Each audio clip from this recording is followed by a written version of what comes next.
In Week 4 of the WFA regular season, the Minnesota Vixen defeated their one-time rivals, the Houston Energy, for the first time since the turn of the millennium.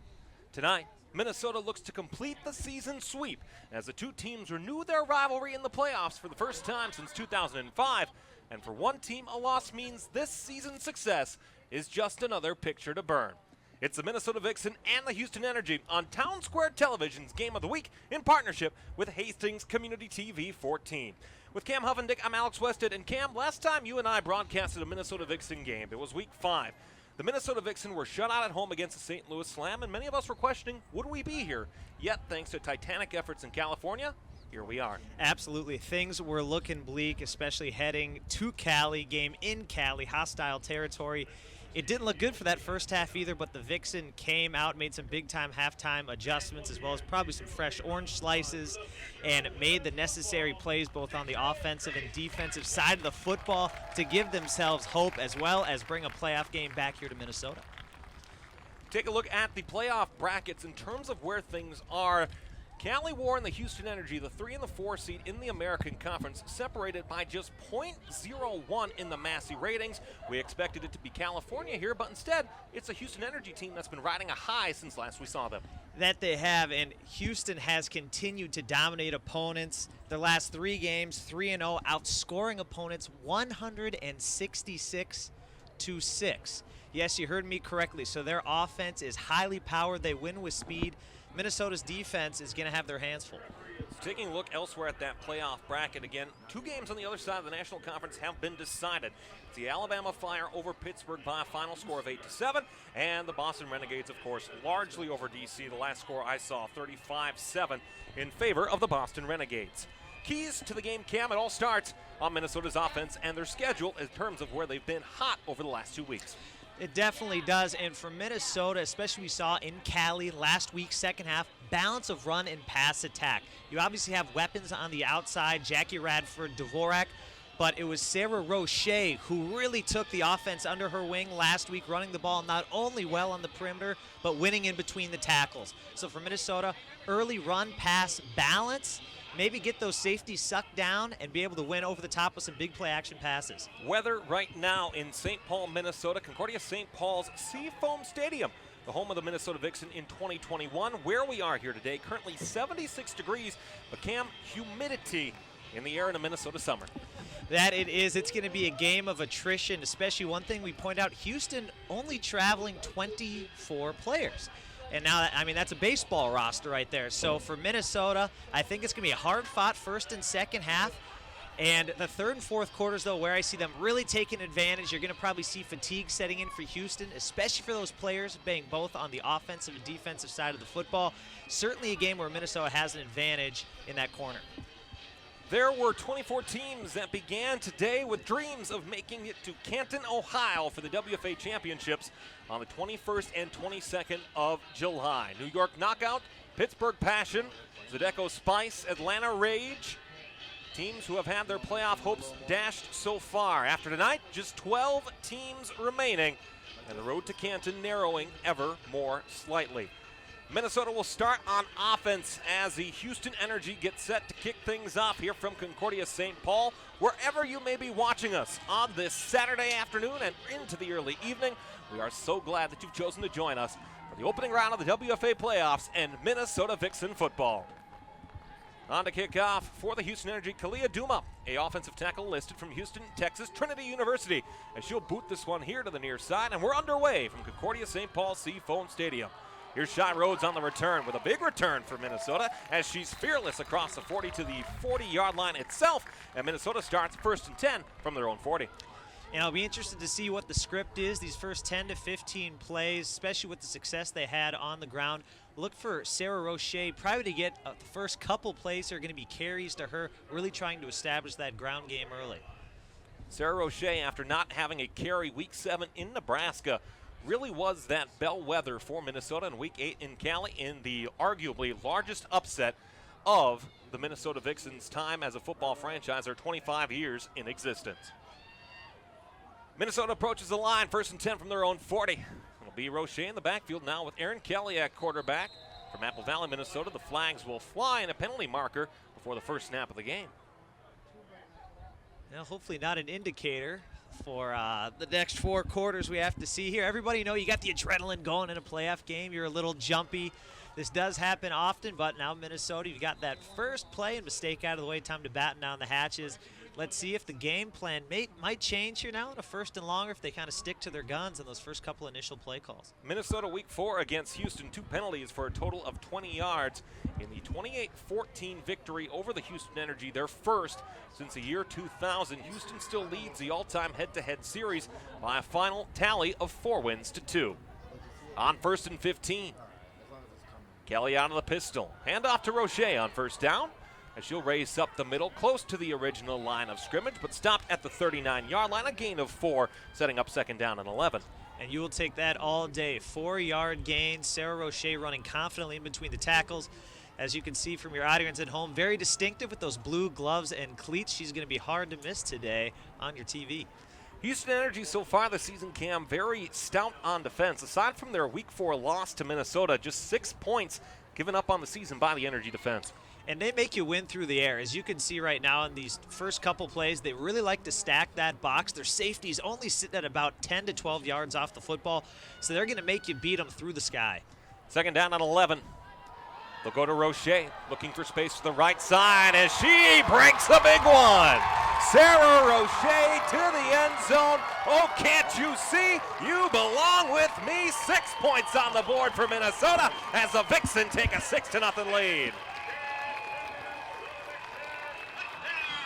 Yeah, Sarah Roche hasn't lost a step since last week. It's almost like she didn't even take off her uniform since last Saturday right there. Busting one out of the outside. Great blocks by the tight end and tackles, really sealing that perimeter, giving Roche the edge. She wins with speed for a walk-in touchdown on only the 2nd play of the game. Hannah Eckhart on for the point after try here for Minnesota. She was perfect a week ago, 5 for 5 on the point after try. Ball's down, kick is up, through the uprights, and it is good. And Cam, we talked about Minnesota having a strong start here on their first drive of the contest. Just 2 plays, goes 61 yards for 6 points. Picture perfect start, just as you draw it up right there. You can see she gets the give. Look at that, wins with speed, breaks 1 tackle. And one thing I want to highlight about Roche, it is her yards after first contact. She has done an excellent job this year of breaking that first tackle, getting that extra yardage there. It went for pay dirt and 6, really pumping those knees down the sideline. And I think now the big focus for Minnesota, something I want to highlight, is going to be really the defensive side of the football. That is where Houston is dominated. So after a quick score, you got a little confidence on the offensive side. Let's see if the defense can come out and match the energy. One of the big talking points for the Houston Energy in week 4 was their 2 drives in the second half that each went 12 plays or longer that resulted in a turnover on downs and a pick 6. Houston needs to be better on execution here in this game. They do, and I expect them to be. You know, it was that Minnesota Vixen bend but don't break defense. They got bailed out with a couple miscues and misreads by Houston. So I expect Houston to be a lot sharper, especially in the red zone. I think we're going to really be in for a dogfight. Shayna Sparrow to kick things off as Houston sets and waits ready to return. The kickoff trailing by a score of 7-0. Ball high into the air. Brianna Hollins on the return for Houston. Looking for space to the far side. She'll have space. Here she goes. A reciprocation and pressure down the sidelines as Hollins goes her way towards the end zone. Push out near it. Touchdown. Houston Energy, a kickoff return for Brianna Hollins, and now Houston a point away from tying the contest. Man, just when your popcorn's getting ready out of the microwave, we already have 2 touchdowns right now. Make yourself comfortable, folks. And you have to love the excitement there. You saw it was a short kickoff, and just Minnesota right there. A couple missed tackles, a huge gap opens up. She almost goes untouched, waltzes into the end zone. Did not see really any special teams miscues these last couple weeks from Minnesota there, so that one hurts early. But your offense has got to buckle up the chin strap again and get ready to rock and roll. Callie Duma on for the point after try this season. On point after tries, Houston has not recorded a attempt at one. However, this first one of the season in the playoffs is good, and just like that, all tied 7-7 here extremely early. Just a minute and 19 elapsed in the first quarter of play. I was going to say, you cannot get comfortable, especially in these playoff games. Everything is on the line here. I mean, just look at that. Untouched. great blocking there by the Houston front line. And Minnesota, and that's always tough.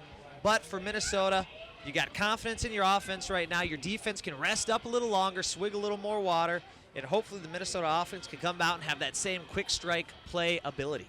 The question, of course, Cam, is, and you played on the offensive side of the football, is there any weakness or disadvantage as an offense having to go back out right away onto the field? I think there is, and the one disadvantage I would say is your mentality. You come off a big scoring drive, you're feeling good, you kind of want to sit down, you're getting ready to catch your breath, take some water in, relax a little bit, all of a sudden you're back out on the field. It's one of those things you just have to adapt to it, get your mind back in the game.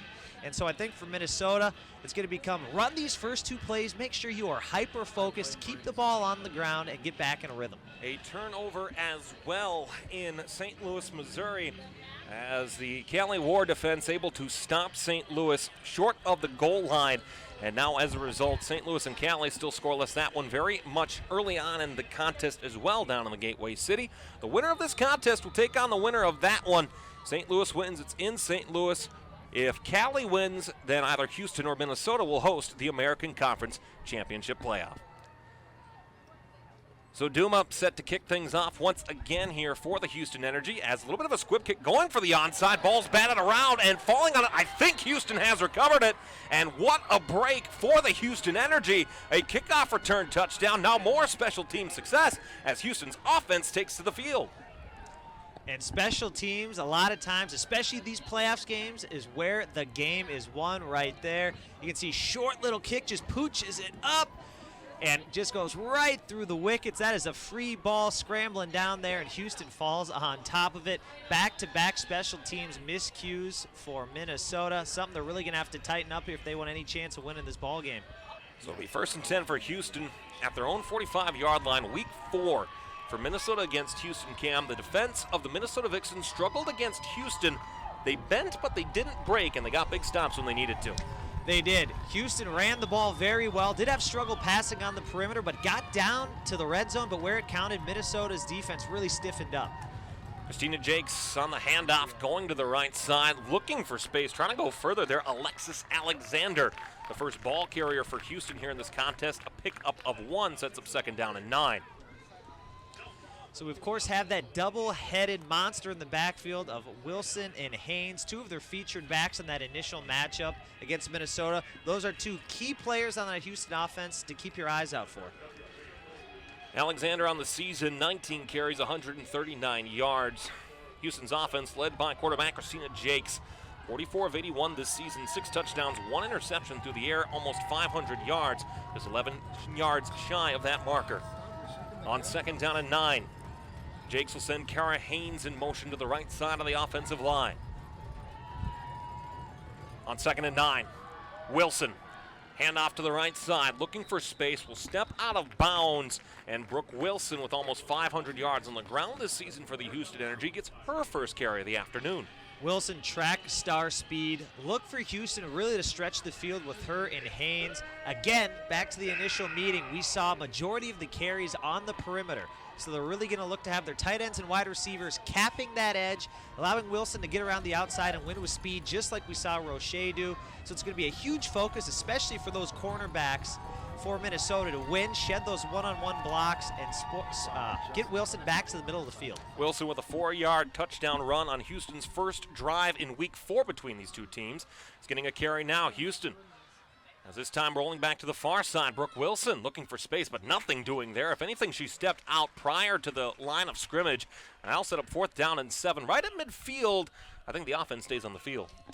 And I would agree here, especially midfield. Houston, look for them to throw the ball towards the middle of the field. They've had a lot of trouble throwing it and completing passes on the perimeter in this first matchup. Jakes, a lot more confidence throwing down the seams. That was her lone touchdown pass in week 3. So I expect to see probably a little post or 2-man concept on the short side of the field here. And actually take back everything I said. Looks like they're going to punt that football in a surprising move. So it'll be Kendra McGard standing back at her own 20-yard line as Houston set to punt this off once again, handling all kicking responsibilities. Callie Duma stands at her own 35. Punt gets off. It's a beautiful one. Rolling all the way back to the 20. McGard fields it there. Looking for space to her right, McGard tries to follow a block, is able to pick it up to the 35. Now across down to the 40, and a gigantic tackle made by Kelsey West, the safety from Houston, Texas. But great field position for Minnesota as they start their second offensive drive. Great return there, getting behind the football, finding the edge. Great block, winning with speed around the outside, right at midfield. Great start again here for this Minnesota offense.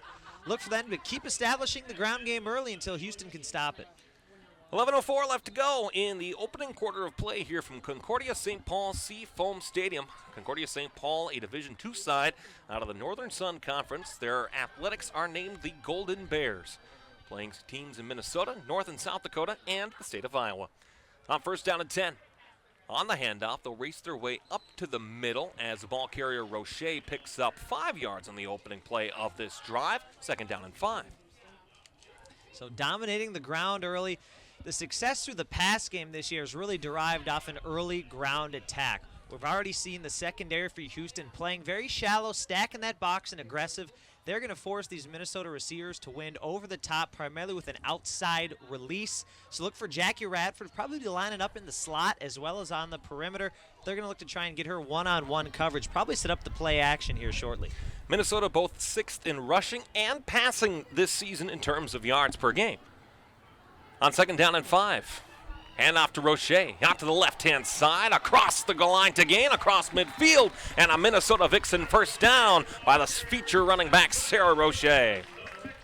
Roche with a very Le'Veon Bell-esque run there. You can see, watch the patience while she lets her lead blocker get out there. Nice little stiff arm, second stiff arm, picks up a nice first down. And that's what separates a good from a great running back. Having that patience to not outrun your lead blocker, let them do their job. She gets an extra 7 yards due to that patience. So great job by Sarah Roche there. Cam, this coaching staff, I go back to December all the time. When they had the conversation about how would they solve the answers to the running game, Sarah Roche has been a revelation. She has, and she has all the abilities you look for in a running back. Not only can she win with speed on the outside, one between the tackles, great catching the ball out of the backfield, as well as providing some good pass protection. Kelly on first and 10, looking for Shayna Sparrow. It's incomplete. Well-timed on the defensive side of the football in the secondary by Houston's Chanel Cotton, brings up second down and 10. Play was there. Little play action out of the offset pistol to the right. You can see they bring the linebackers in. That's a secondary ball. Tough touch throw. Just threw it a little bit to the wrong shoulder there. Sparrow getting a hand on it. Takes a licking. It's going to bring up now a second and 10. But I think that's going to be big success for the pass game for Minnesota today. Throwing that ball down the middle between the hashes. Taking advantage of that shallow linebacking core there. It was only about 3 to 4 yards off the football. First incompletion of the day for Erin Kelly. A little bit down from her career best last season. On second down and 10, the handoff is given up the middle, and it'll be a pickup of 1 yard for the Minnesota running back, Roche. Brings up third down and 9. And Erin Kelly, one of the successful things she's done this year, she is very quick at getting the ball in and out of her hands. You see a lot of quarterbacks in the NFL. Thinking Russell Wilson quickly, he really loves to tap that football while he's sitting back there going through his progressions. Erin Kelly, very good. Catch and throw. She doesn't waste a lot of time. So I look for her, especially here on probably a third and relatively long. Look for Jackie Radford to line up in the slot. Probably a little two-man concept. Wouldn't be surprised to go far side of the field. That corner route here would look pretty good with a lot of space on the right side, right by that St. Paul writing there. Third down and 9 for Minnesota. Karen McMahon in St. Louis has a touchdown for the Slam. It's 7-0 St. Louis in the late stages of the first quarter. On third and 9, Roche able to escape out of the tackle. Cannot do so. No, she does a second time, but not much more than that, as she's met immediately by a great defensive effort there once more by Kelsey West. And it's fourth down and 9. Minnesota in week 4 against Houston, just 1 for 2 on third down, but stopped here on their first chance today. And they went with kind of a conservative play call with the swing pass. I think they're hoping to really kind of drive those linebackers back to around the sticks, give Roche some position to work. Great job there to collapse. Big stand for Houston after letting up that second play touchdown in the opening drive. So punt formation for Minnesota. Megan Dixon, who had a bomb against Houston in week 4. We set to punt things off on Minnesota's side of midfield. As the kick gets away, it's have a lot of hang time, but not a lot of distance on it, as we'll take a friendly bounce for the Vixen and it will roll out of bounds right at the 43-yard line where the Houston Energy offense takes to the field here for the first time. And to highlight our referees today, we have Tyler Downs as your head referee, Tony Day as your umpire, Gordon Hansen, head line judge, Brett Huffendick as the line judge, Rick DeGardner back judge, and then Ethan Huffendick on the clock. So between these officials, just to put your minds at ease for a playoff game, over 25-plus years of collegiate experience. So you know this game is going to be reffed efficiently and tightly out there. Taking a look at some scores across the WFA in terms of the playoff matchups. Nebraska, our friends down in Omaha, 28-0 over the Austin Outlaws in their opening round matchup in Division II. Elsewhere, OKC over Sun City, 8-0. On 1st and 10, Jakes stepping up, trying to evade pressure, unable to do so on the second effort, but as Chelsea Swanson went for the sack, the ball thrown away. Great defensive effort by Minnesota, forcing the incompletion by Jakes. And that was one excellent thing Minnesota did in this initial matchup. Great pass coverage right there. You can see getting early penetration, making Jakes just get rid of that football and dump it off to the check down, incomplete. And we didn't see Houston attempt a ton of passes in the early week, so I wouldn't be surprised, though, if we see him stick to the ground, but we'll throw in that occasional check down or play action pass attempt. Christina Jakes earning All-American honors, 8th in the WFA Pro Division with passing yards this season, 489, an All-American once again. Looking to head back to Canton, Ohio for the second consecutive year. On 2nd down and 10, on the handoff, they'll go up the middle right into the Minnesota Vixen defensive line. And once again, as per usual, not much doing there. A gain of 3 yards sets up another 3rd down for the Energy. And kind of the key word today for the Minnesota defense, adaptability. This Houston offense is going to come out with many personnel packages and formations. So if you're on the Minnesota Vixen defensive side of the football, know your assignment, know your man, because you're going to see a lot of different looks today from Houston. Energy so far today, a run on 3rd down. Their previous offensive drive that got back to the line of scrimmage no further. On 3rd down and 7, Jakes this time pulls Alexis Alexander in the backfield with her. Dropping back to pass on the pump fake. Will roll out to the right looking for space. Jakes, as a penalty flag will fly. And we'll see if this is coming back as Jakes will step out of bounds. But with where that flag is, Cam, you certainly think that this one will be stepped back 10 yards. More than likely coming from the umpire back there in the backfield. Let's take a look here and see what the officials have to say. And indeed, holding the penalty call assessed here against the Houston Energy. As I always say to the man with the white cap, I knew you were trouble when you walked in. And so that's exactly what Houston's thinking here. And that's a 10-yard spot foul. Tough play. Jakes, excellent effort there to evade the pressure. Picks up the 1st down, all for naught. So this is going to bring up a 3rd and long. This is where you really go to the last couple pages in your playbook. Hopefully you can come up with either a little trickery or maybe have one of your receivers on the edge win one-on-one to pick up what's going to be, looks like, about 3rd and 17. Exactly what Brian Sweeney says here at Seafoam Stadium as well. The line to gain for the Houston Energy is the Minnesota 46-yard line. Jakes out of the gun, dropping back with time. Tries to roll out of it, throws a shot to the middle of the field, incomplete, as it just hits off the hands of Brooke Wilson, the leading rusher for the Houston Energy. And once more, Houston forced to punt. Oh, Houston, nice job there on pass protection. Jakes all day to throw, stepping up in that pocket. Wilson able to get behind the secondary there. Ball just slightly out of her reach. So Kendra McGard will go back to return the punt once again here for the Minnesota Vixen. And Houston, once more, they've had those opportunities here to be able to get something going, but they still haven't been able to do anything on offense. It was the special teams that got the points on the board for the Energy.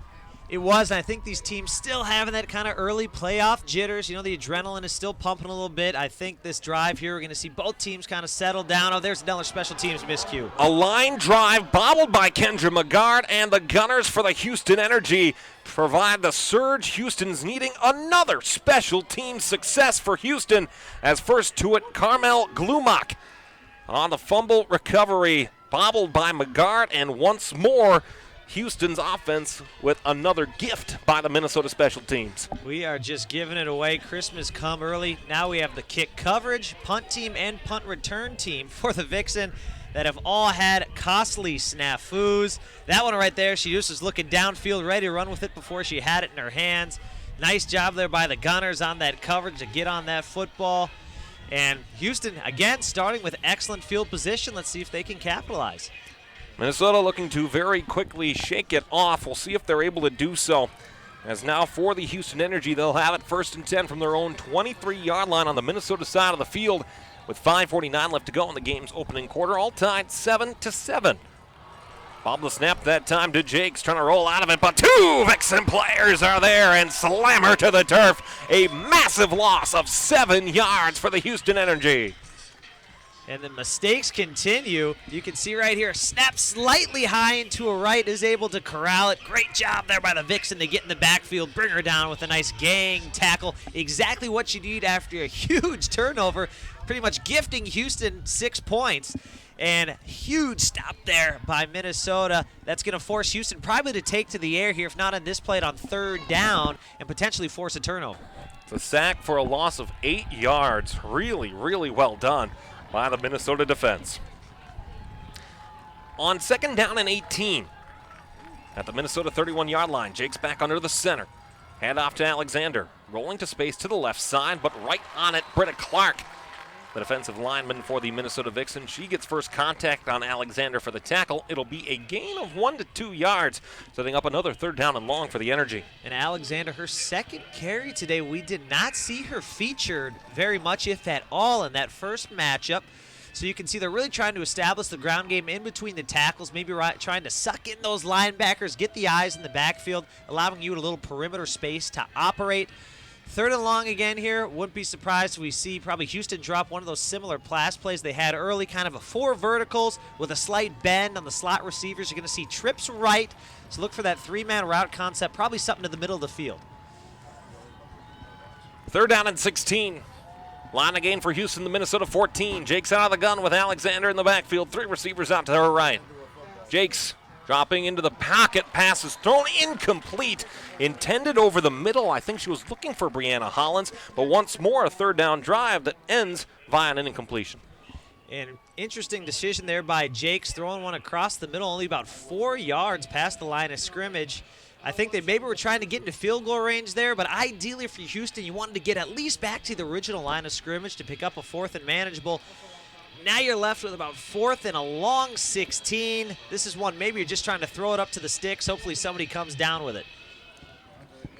So the offense on the field for the Houston Energy. Empty backfield now as Christina Jakes, the quarterback of Houston, counting out her receivers, making sure they got 11. They have 10. She's going back to the sideline looking for the extra player, wondering where is the 11th. Now the whistle will blow, and a number miscue for Houston forces a timeout. I tell you what, I remember in the first matchup here, it was a very tight-knit game. Teams were on. I mean, it's almost like this is week 1 all over again, or even preseason. Both teams looking a little confused. We just have personnel miscues, turnovers left and right. You know, when it comes to playoff football, typically this is when you're kind of at the peak of your season. Both teams are feeling good, coming off huge wins last week. But then again, I come down to week 1 of the playoff jitters. Everyone's a little nervous, high octane, high energy. Look for them to settle down here. Hopefully Houston maybe is going to probably drop a play to get Jakes out of the pocket. Wouldn't be surprised if we saw her boot out to the right and get Wilson or Haynes out in the open field. Houston Energy schedule, we talked about on the Road to Canton show all season. The schedule certainly favorable for Houston, as just 1 loss on their schedule and 6 points allowed in the other 5 games. Minnesota Vixen there, the one blemish on their record, so you knew Houston was coming in today with some vengeance in the worst kind of way. 4th and 16. The Houston Energy ask, are you ready for it, Minnesota? We'll find out now. Jakes this time will keep one in the backfield. 3 receivers out to the left, 1 up to the top side of the screen is Julia Hillebrandt. On 4th down and 16, Jake stepping up into the pocket, passes incomplete. Turnover on downs as Jakes overthrew the intended receiver, and Minnesota once again catches a break.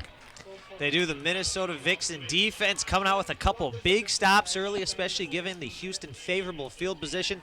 Great discipline there. Defensive backs not letting anybody behind them, and that's really the key. Defensive coordinator is going to emphasize on a 3rd or 4th and long. Nobody behind you. Keep the football in front of you. To our Minnesota Vixen and Houston Energy fans across the country, and of course WFA viewers as well, thank you for watching Town Square Television and Hastings Community TV for Teens Game of the Week sports coverage. Did you know that Town Square Television is a 501c3 nonprofit corporation that counts on donations from viewers like you? Please visit www.townsquare.tv to donate and subscribe to our newsletter or donate on Facebook. And now you can also text the word Town Square with no spaces to 53555 to donate by phone. Thank you for supporting our live coverage of the Minnesota Vixen on Game of the Week. First and 10 for Minnesota, as they'll have it here from their own 29-yard line with 3:52 left to go in the game's opening quarter, all tied 7-7. And after Roche on first and 10, she looks to follow with the blocking, and she'll be able to do so across the 35 down to the 37-yard line, and a nice pickup on that first play of 8 yards. Nice run there by Sarah Roche. We have yet to see Kelly complete a pass today, has only attempted one. Wouldn't be surprised if we saw maybe a couple short, high-percentage pass plays, especially here being a playoff game. The nerves are going, and it is huge as a quarterback to complete those first couple passes, get a rhythm, build your confidence. But excellent run again. Minnesota dominating at the line of scrimmage early on these first couple drives. Vixen back to the line on second down and 2. Kelly with Roche in the backfield. Sarah Roche, the only running back that we've seen with a carry so far this evening. On second and 2, Roche gets the handoff. She'll race up the middle across the 40, down to the 41-yard line, and good enough yardage for Minnesota Vixen, first down. And again, to emphasize the fact that Houston only has 24 players they brought with them. For Minnesota, you're getting 4 to 5 yards a carry. Keep that ball rolling. Wear them down. Minnesota, you want this game to be a game of attrition. You want Houston to feel fatigued. You want them worn down coming into that second half, so keep dominating on the ground. Sarah Roche, second among rookies across all divisions in the WFA in terms of overall yardage, 472 rushing. Second in the pro division to Kelly Smith of the Alabama Fire. Alabama victorious. They'll take on Boston in 2 weeks in the National Conference Championship game. On first and 10, Kelly on the miscue. Dropped that time by McGard. It will be down there. Ryan McCauley and Sean Matson looking for incomplete, as the play design was a forward pass, but another miscue by Minnesota on offense and a break for them. You can see with the replay right here, it did look like it was more of a design, kind of a touch pass. She did really kind of more hand that ball off. You can see as an official, that would look like just a fumbled exchange. So understandable that that was not ruled as an incomplete pass. Looks like they're going to discuss it, though. And they're going to say incomplete pass. They will say incomplete pass. And Cam, you've been an official as well here in the state of Minnesota. That's so bang, bang, and so quick in the moment. It's tough to make a call as is, but you have to make one. You do, and it's tough, and that's luckily why I have several other officials out there to work with. You can come, conference on it. As you can see, one of the officials had a better angle on the exchange, was able to overrule the initial call for an incomplete pass. So great job there conferring on that one and getting the call right. Second down and 10 for Minnesota. With 2 minutes left to go in the opening quarter. All tied 7-7 between Minnesota and Houston. Their first playoff matchup since 2005. Houston has won all playoff matchups previously against the Minnesota Vixen. But again, they haven't played in postseason since 05.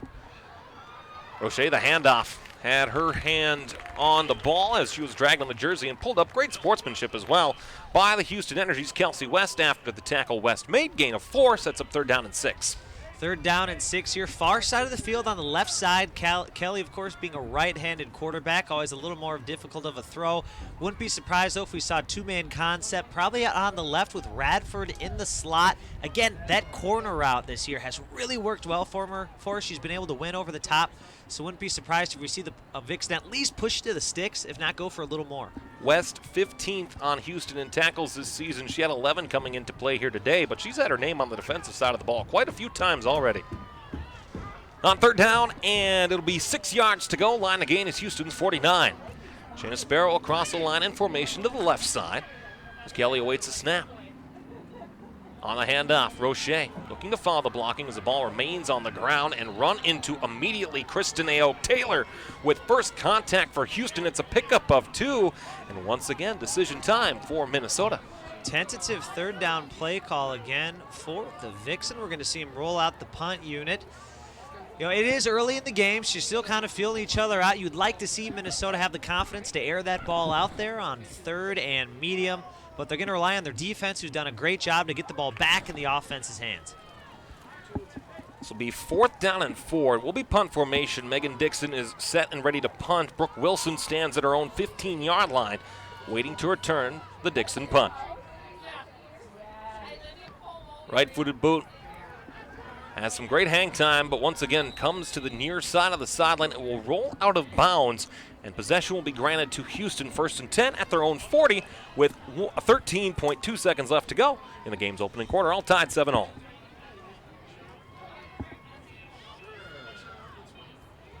We have seen Houston mix up the personnel packages so far. We've seen a little 12 personnel. Mostly they've been featuring 11 or 10. And again, for the viewers at home, what we mean by that, 12 personnel means 1 running back, 2 tight end. 10 personnel means 1 running back, no tight end. And as you'd guess, 11 means 1 running back, 1 tight end. And we have seen Houston mix up a lot of those packages. We're going to see him come out here, looks like with 11 personnel here. They got a tight end lined up in the backfield here. Split shotgun formation. Now 1st and 10 from the own 40-yard line of the Houston Energy. On play action, Jake's rolling pass, batted down, incomplete. Well timed by Megan Myers on the pass deflection for Minnesota. Megan Myers, great job getting her hands up on the play there. You can see there was a little soft spot right in the middle of the field. Jake's tried to squeeze it in there. Myers getting her hands up to deflect that football. On 2nd down and 10, taking a look once more in St. Louis, Missouri. Kathleen War are driving. So they have the ball at the 5-yard line of the St. Louis Slam. Still 7-0 St. Louis. That one, the clock says zeros at the end of the first quarter. Or perhaps it's the last play of that quarter down in St. Louis, Missouri.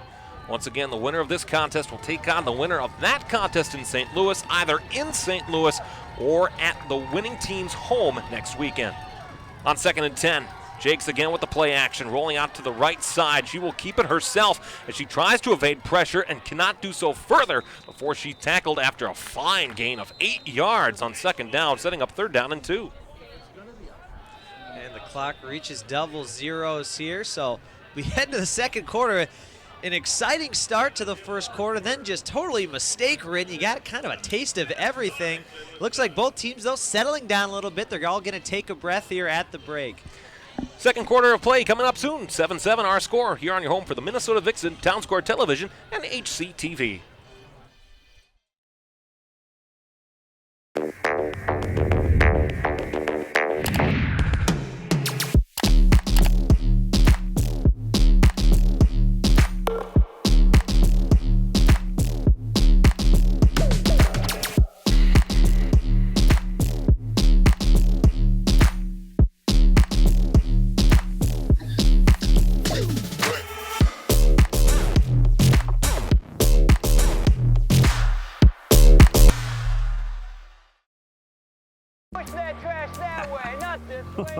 Oh, hey there.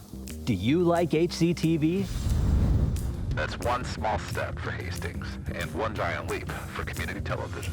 Do you want a custom video that promotes your business or organization and gives you the results you're looking for? As an HCTV sponsor, our staff will work with your business or organization to create a custom video to promote your brand. You also have an option of getting a shout out in every sporting event we cover.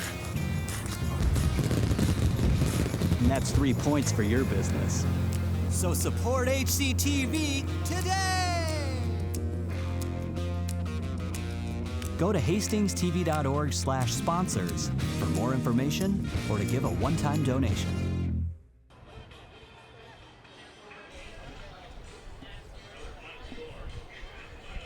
Back here for the start of the second quarter from Seafoam Stadium in Concordia, St. Paul. The university here in beautiful St. Paul, Minnesota, one of 6 in the Twin Cities, Minneapolis-St. Paul area. With Cam Huffendick, I'm Alex Westhead. 7-7 our score as we get set to start quarter number 2. And so far, Cam, a surprising start through the first 15 minutes of play.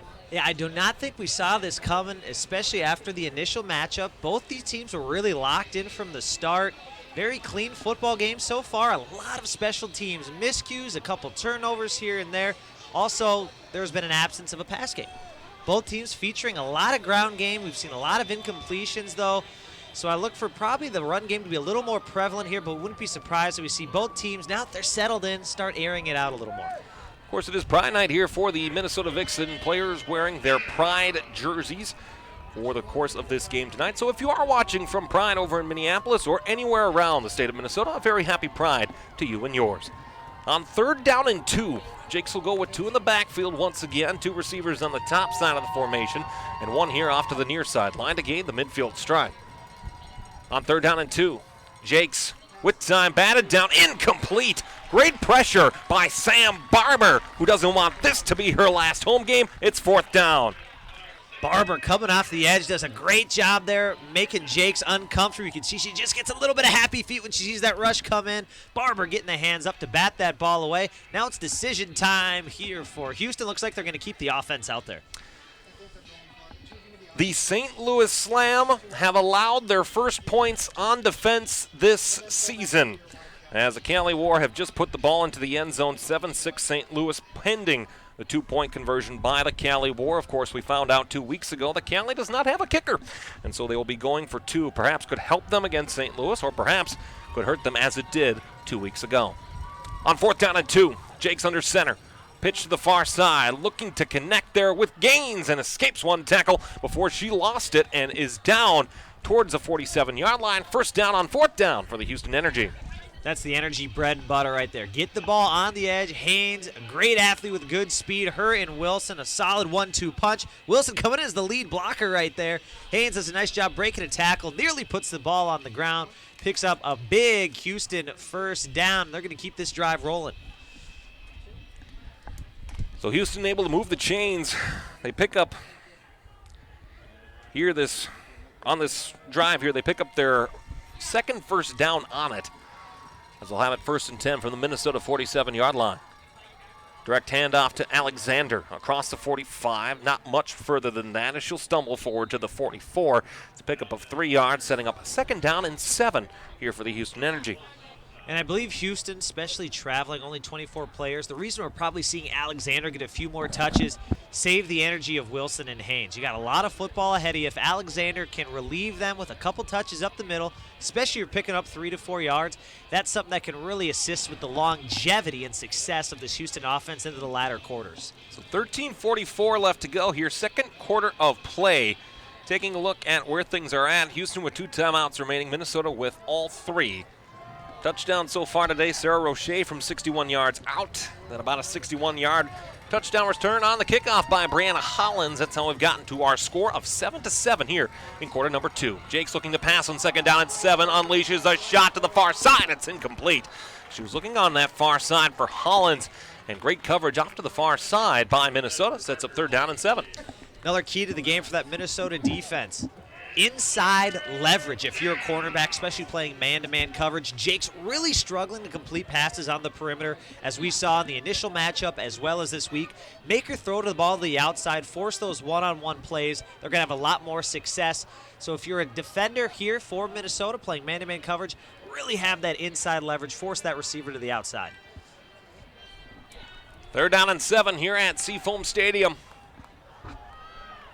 As the Energy looking to keep this 7-play drive alive, their longest drive of the contest so far.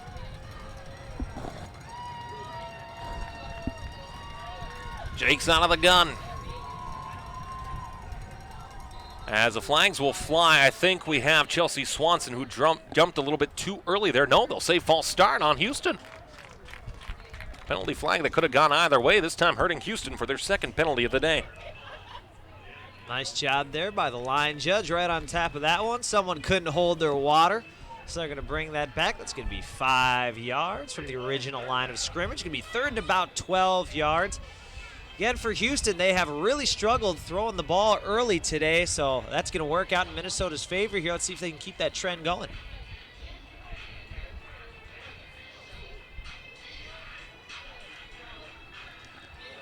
So 3rd down and 12. Once again, we say hi to everybody currently watching on Facebook at Town Square Television and HCTV. There's the Houston Energy with a big 3rd down and 12, looking to move the chains and keep their drive alive. All tied 7-7 here from St. Paul, Minnesota. Jake's out of the gun, has Alexander in the backfield. 2 out to the far side, 2 out to the near side of the screen. On 3rd and 12. Jakes evading pressure, throws a bullet pass, incomplete. A well-thrown football, but just not on target. Great speed, but not on target as it was intended there for Hollins. It's incomplete, and 4th down and 12. And the Minnesota front seven done an excellent job of making Jakes uncomfortable. Does a nice job there throwing to her left, puts that ball about right on the money, actually leading a receiver away from the nearest defender, giving her an opportunity to catch and run, just could not quite come down with it. And the battle between the 40s continues after those initial fireworks, so both defenses doing a great job keeping the opposing offense in check.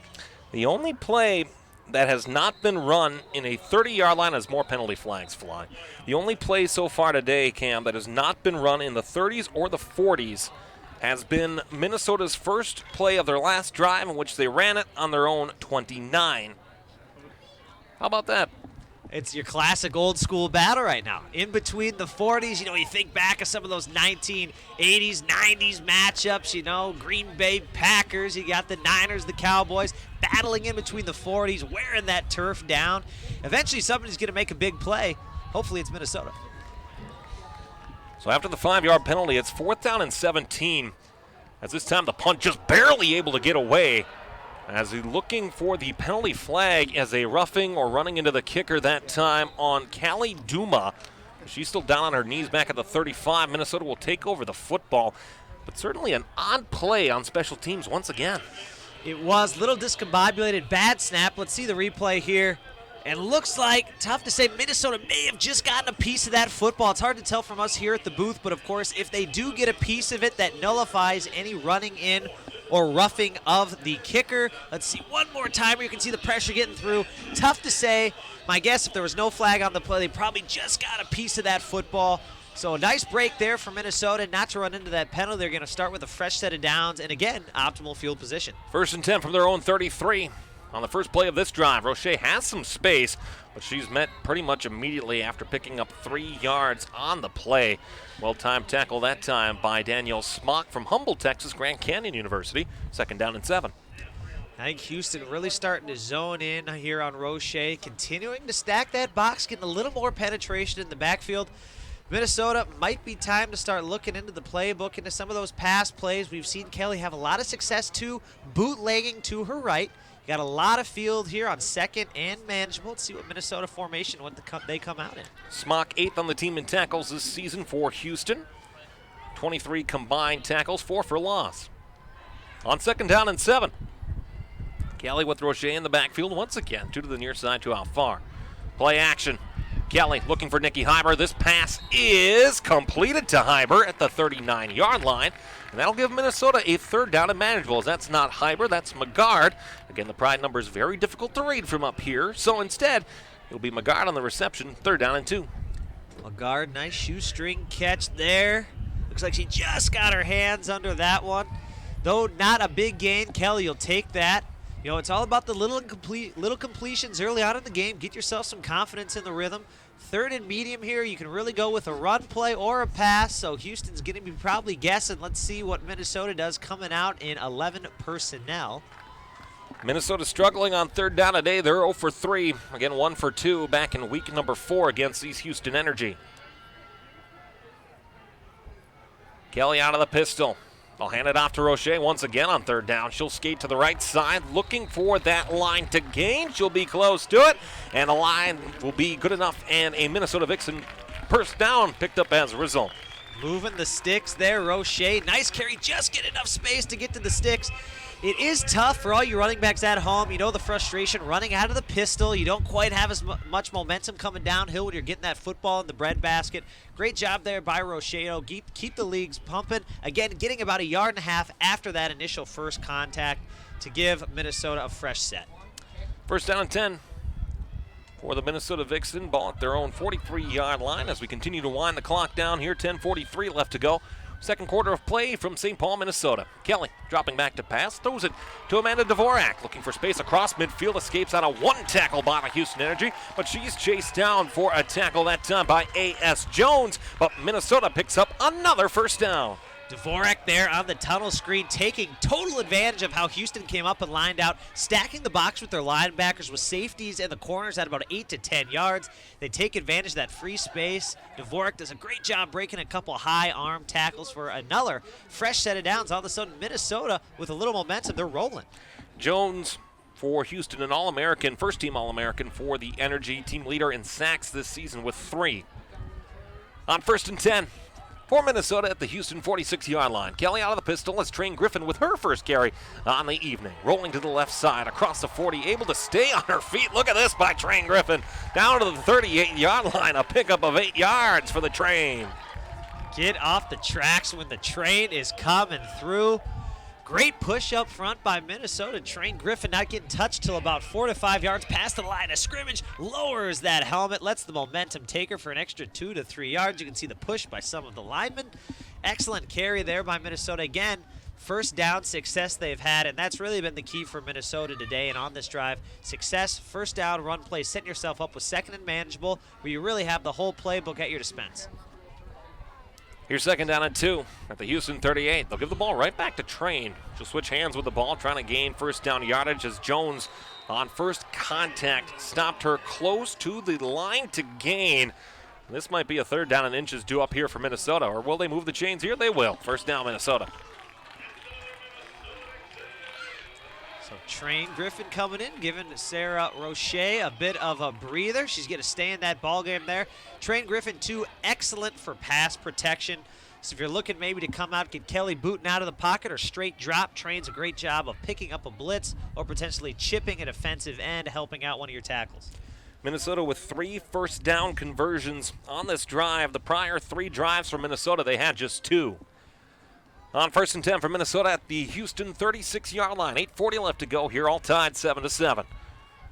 Washington Ware goes in motion across the formation to the high side. And off to Train. This time Houston Energy are indeed ready. It's a pickup of 2 yards, 2nd down and 8.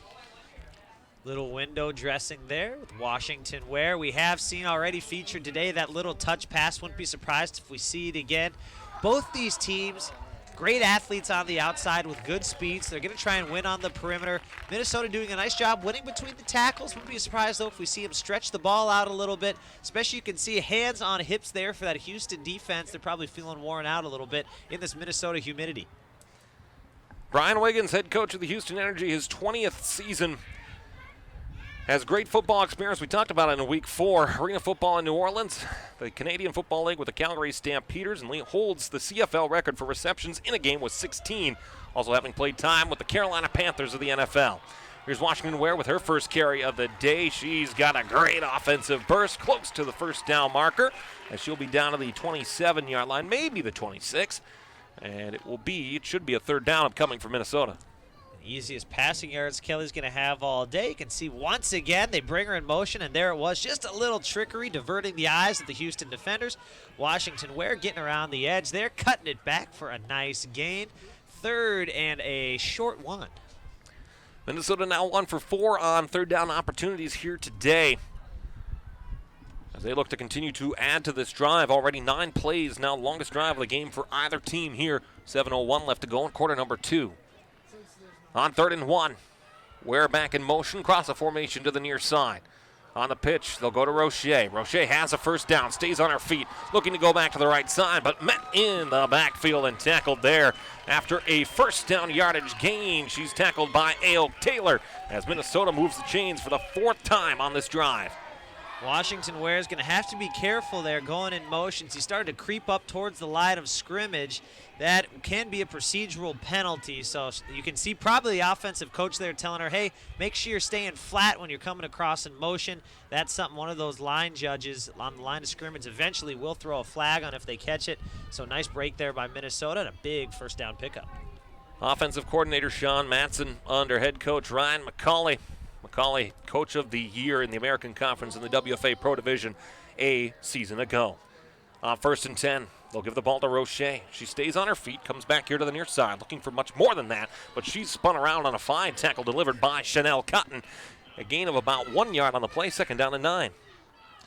And here's where the rubber's going to meet the road for Minnesota and Houston as well, is that red zone offensive efficiency. Both teams did struggle in the initial matchup, so we'll see if Minnesota digs a little deeper into the playbook. We, of course, have seen them win on the edge receiver-wise in that first matchup. Radford had a big day, so let's see if they maybe get her in the slot, maybe run a little corner out to that back pylon, let her win with speed. Another thing we saw in that Week 4 matchup, Cam, time of possession. At this point, Minnesota, this drive, almost 8 minutes in length.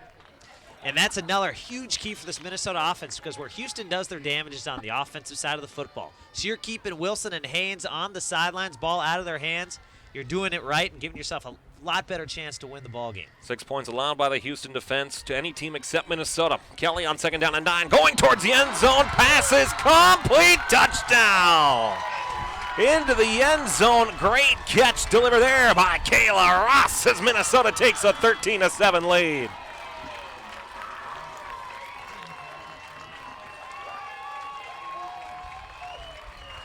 Kayla Ross, one-on-one, isolated on the far side of the field. Just it's what we call a man-beater route. Just went over the top, beat with speed. Great throw there by Kelly. Ross elevating over the top for a touchdown. Got that nice release stacked on top of the corner. Did not give her position to make the play. Huge score. Point after try by Eckhart is good. And after back and forth between these two teams for much of the first 2 quarters of play, Minnesota with a 11-play drive pulls in front. Very reminiscent of last week of the second half against Cali, establishing the ground game, back-to-back-to-back run plays for success. Then you isolate one of your athletes on the outside. You can see a ton of space to work. She wins with a nice release here. Let's watch the route. Little inside release, then stacks back outside. Kelly throws the ball outside shoulder, goes up, makes a great catch. Great combination there. Kayla Ross, great job winning with speed over the top. Minnesota Vixen scoring drive summary, 11 plays, 67 yards, 7:47 off the clock as Kayla Ross gets the receiving touchdown for the Minnesota Vixen on her first reception of the season. Well, better late than never, and why not to the playoffs to break out a great catch. And Jackie Radford, you have to utter her name, which has been a little surprising, but great to see other receivers, Dvorak, Kayla Ross, contributing early in this game. Always helps as a quarterback having that variety on the perimeter, knowing you can trust more than just one wide receiver with the football in their hands.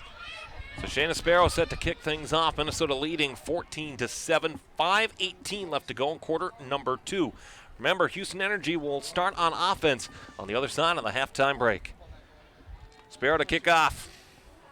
Gets under it. She'll go to the right side of the field as it'll be returned here on the opportunity to the far side of the field. Remember, Houston already with a kickoff return touchdown this year and this week, and she'll try to create some extra space looking here to the near side. On the end around, she'll race back to the far side. Will be Haynes before she stumbles out of bounds, thanks to Shayna Sparrow, and now Sparrow down on her back before she's helped up by a teammate.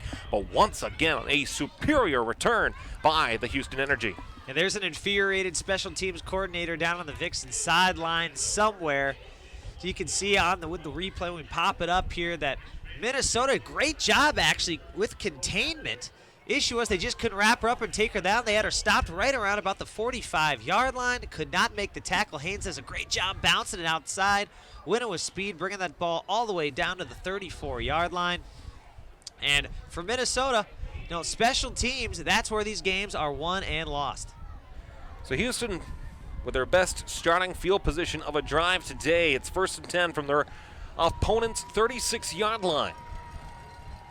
And with 5:04 left to go in the second quarter of play, not a better time for Houston to have this great field position. Just need to capitalize on it. Jake's pass throws complete to the far side, looking for Hollins, and complete to the first down yardage, and a 10-yard pickup on the reception by Brianna Hollins from Christina Jakes. First down for Houston. Jakes throwing a missile right there. Does a nice job leading her receiver to the outside of the field to get that yardage after catch. Nice throw on the one-on-one matchup, getting the outside leverage. Big first down in for Jakes. One of her few completions today. Minnesota's done a nice job in pass defense. Houston, though, winning one-on-one there for the first. The Houston Energy continue to work their offense here. Once again, very successful, the Houston Energy, in the regular season. As in terms of yards per game, Houston second in the WFA, 360.8 yards per game. Second only to the Boston Renegades, who had just a hair under 500 yards per game. On 1st down and 10 from the 26-yard line of the Minnesota Vixen. Jakes will go under center this time. Alexander is a feature back, trips to the right side of the offensive line for the Energy. On the end around, great play design here by Brooke Wilson.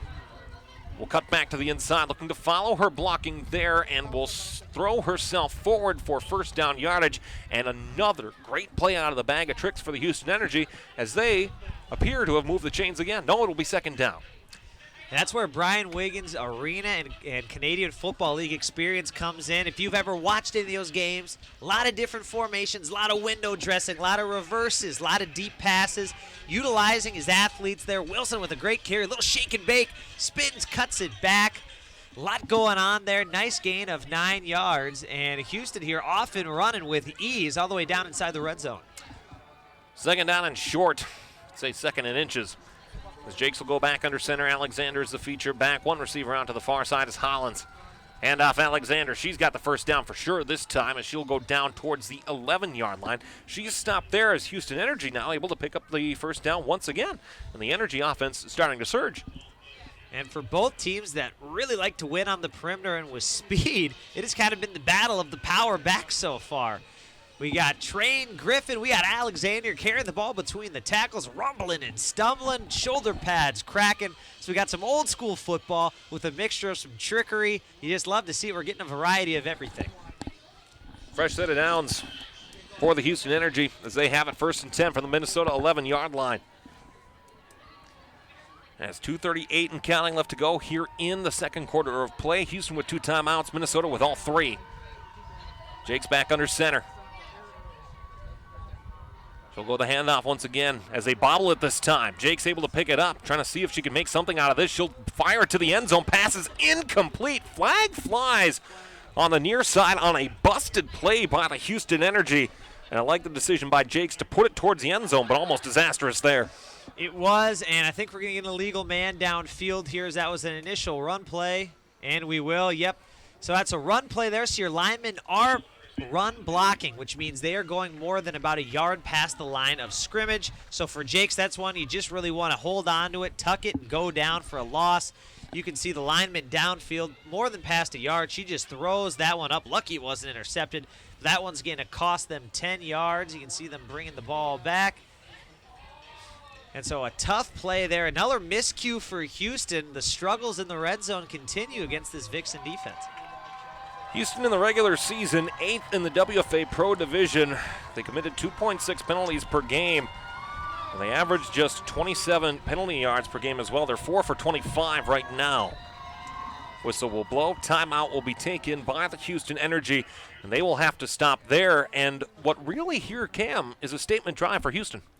This is huge for Houston right here. They have struggled all day, especially passing the football. Started to get a bit of a rhythm going, but again, mistakes have continued to really hurt this Houston offense, especially in the red zone.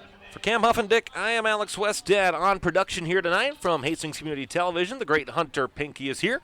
And, of course, we are so grateful for the partnership between Town Square Television and Hastings Community TV for the broadcast of this game here this evening. Scores from across the WFA. It is all tied in St. Louis in the second quarter of play. St. Louis 14, Cali War 14.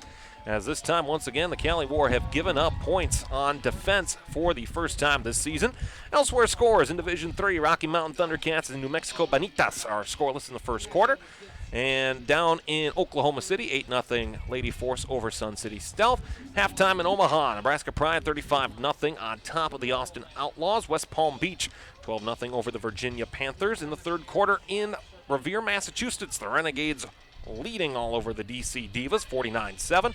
Defensive struggle in Columbus, Ohio, 13-11, Baltimore in front. And a final, the New York Wolves with a big road upset against the Atlanta Rage, 31-6, fourth quarter as well. And Sioux Falls, 34-27. The Sioux Falls Snow Leopards over the Zydeco Spikes. First down and 15 at the 16. Jakes on the screen. Goes out to the far side looking for space and stepping out of bounds. Well designed on that play out of the timeout by Amira Parker for the reception. Pick up a 4-yard second down and 11.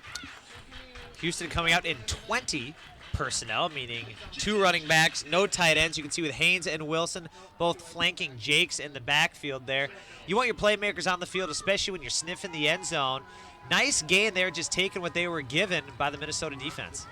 Second down and 11 here for the Houston Energy. Jakes will have Wilson in the backfield with her. And off to Wilson. She's got a burst of speed to the left side. Lost her footing a little bit, but thrown backwards by the Minnesota defense, setting up another third down for the Energy. Vixen defense there containing the perimeter. Wilson running to the short side of the field on that play design. See coming right across, has a little daylight. Great job by that gang tackle. Also the sideline working as a defender there for Minnesota as well. Houston Energy so far today, they're almost two halves of play now. 0 for 5 on third down. Looking for a big third down conversion here that almost certainly would result in points. Line to gain to keep the drive alive is the 1. On 3rd and 9. Jakes Alexander, the lone running back in the backfield, trips out to the right side. One receiver to the far side is Parker. Jakes rolling to the right, looking to throw. Pass towards the end zone. It is complete. Touchdown, Houston Energy. Brooke Wilson into the end zone. And the Energy once more an extra point from tying this game up. Nice ball right there by Jakes. We like to call that throwing your receiver a pillow. Just a soft touch into the waiting hands of Wilson. Wilson running with speed. You can see working out of the slot there in that trips formation. Great throw by Jakes. Nobody accounting for Wilson. Easy touchdown. And looked like the tack on the extra point here to tie this ball game up. Duma for the point after try. She's 1 for 1 so far. And this time the kick is up and true once more. And just like that, 56.9 seconds to go in the opening half. And a fantastic football game from St. Paul, Minnesota, all tied 14-14. See the replay right here. You can see that trips bunch formation really tight to the line of scrimmage. Wilson lined up closest, you can see, to the line. Gets a little inside release. Just throw it up. Nobody accounted for. Tough throw there by Jakes. A little bit off the back foot. You can see with the edge rusher getting a hand in her face. Excellent throw. Jakes really needed that one. It's been a rough start for her throwing the football. Big time pass and catch. Wilson, one of their career athletes on the edge. We're going to see her featured a lot today, working as both a running back and a wide receiver, showing off those sticky mitts. Houston Energy scoring drive summary, 6 plays, 36 yards, 4:08 off the clock. As a receiving touchdown to Brooke Wilson, and a beautiful play designed by the Houston Energy as Wilson picks up receiving touchdown number 5 on the season. And Cam, really the difference so far here in this contest has been the play of the special teams. It has. Special teams right now, if we avoid those miscues, let's say we erase them, Vixen probably up by 2 scores right now, but they have gifted Houston not only one free touchdown, but excellent field position, as well as when you're turning the ball over on special teams, you're keeping your offense on the sideline. So Doma to kick off as we're all tied 14-14. This will be a short kick as looking for it there. Miscue. Dixon will fall on it at the 45 as the clock only wound just a fraction of a second off. 55.3 left to go, and Minnesota with all 3 timeouts and an opportunity to take a lead going into the half. And so this is always a tough spot you're contemplating here as an offensive coordinator. You just sit on the ball and you'll go into the half 14-14, or knowing that Houston's going to be receiving the football to start the second half with just under a minute to go in your timeouts. Do you go for it here? And this first play will definitely indicate the mindset of the offensive coordinator for the Vixen. Minnesota and Houston have not played each other in the playoffs since 2005. Minnesota's never beaten Houston in postseason play at any level in their franchise's history. On first down and 10, on the end around. Looking for space here to the near side. On the end around, is that time thrown down after that beautiful end around play. I believe that was Nikki Hyber. It was Hyber on the carry. She picks up 9 yards. Clock will stop. Minnesota takes their first time out. 45.8 left to go in the first half of play. And a lot of times, too, a good field position, though, with time running down, you're going to run one kind of feeler play. You can see right there getting Hyber on the perimeter. Big gain, though, of 9 yards, which makes me think now after that timeout, we're going to see the Vixen try and put some points up on the board here with just 45.8 seconds to go, but also 2 timeouts in their back pocket. Couple of scores from across the WFA that I missed in that opening round of Scores from the opening round. Alabama victorious over Pittsburgh in their first playoff game as a member of the WFA Pro Division. A defensive struggle, 8-7 Alabama victorious. They'll take on Boston in 2 weeks' time of the National Conference Championship. And then in Division 3, a 2-overtime thriller as Maine Mayhem 13-12 over the New York Knockout in just a fantastic contest in the WFA's Division 3. Right now in St. Louis, 20-14, the Slam in front. And I believe it is the Slam themselves who are driving here. And we'll look to add more points before halftime down in the Gateway City. Second down and 1. Kelly, a little bit of a pitch to Shayna Sparrow. That's a nice play design there. Sparrow trying to get out of bounds. She is able to do so, helped by the defender for the Houston Energy as Aoki Taylor was pulling her out of bounds, stopping the clock. Huge play right there. Sheena Sparrow getting involved in some of the action. Again, another little shovel pass. Sparrow with a nice stiff arm. He gets driven out of bounds right at the 40-yard line. Reminder for our folks watching at home, it is NCAA rules. Now, we do know the rules have been updated in the NCAA for this year, of course, for the clock to keep running after first downs. Here we are playing 2022 to 2023 rules, so the clock is going to stop after first down, so something that is working in the Vixens' favor. First down and 10 for Minnesota at the Houston 39-yard line. McGarden formation runs across to the near side. Kelly dropping back, throws a shot deep into the formation, pass is complete to Amanda Dvorak. She's got it inside the 20, down to the 14-yard line as Minnesota picks up another first down. Kelly laying that pass in there perfectly. Dvorak giving some space up the seam. Kelly, plenty of poise, plenty of time. Look at that ball, lays it right in there. Dvorak does a nice job. You know she heard those footsteps coming. Focuses, makes a great catch, takes the hit for the first down.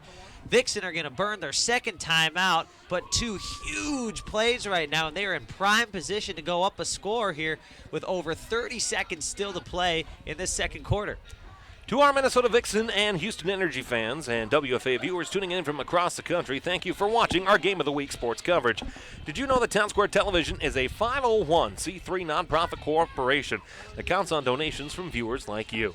Please visit www.townsquare.tv to donate and subscribe to our newsletter or donate on Facebook. And now you can also text the word Town Square with no spaces to 530-555, and you can donate by phone. Thank you for supporting our live coverage of the Minnesota Vixen on Game of the Week. And of course, we are so grateful to Hunter Pinky and Hastings Community TV 14 for joining us for this broadcast here tonight of the opening round of the WFA playoffs.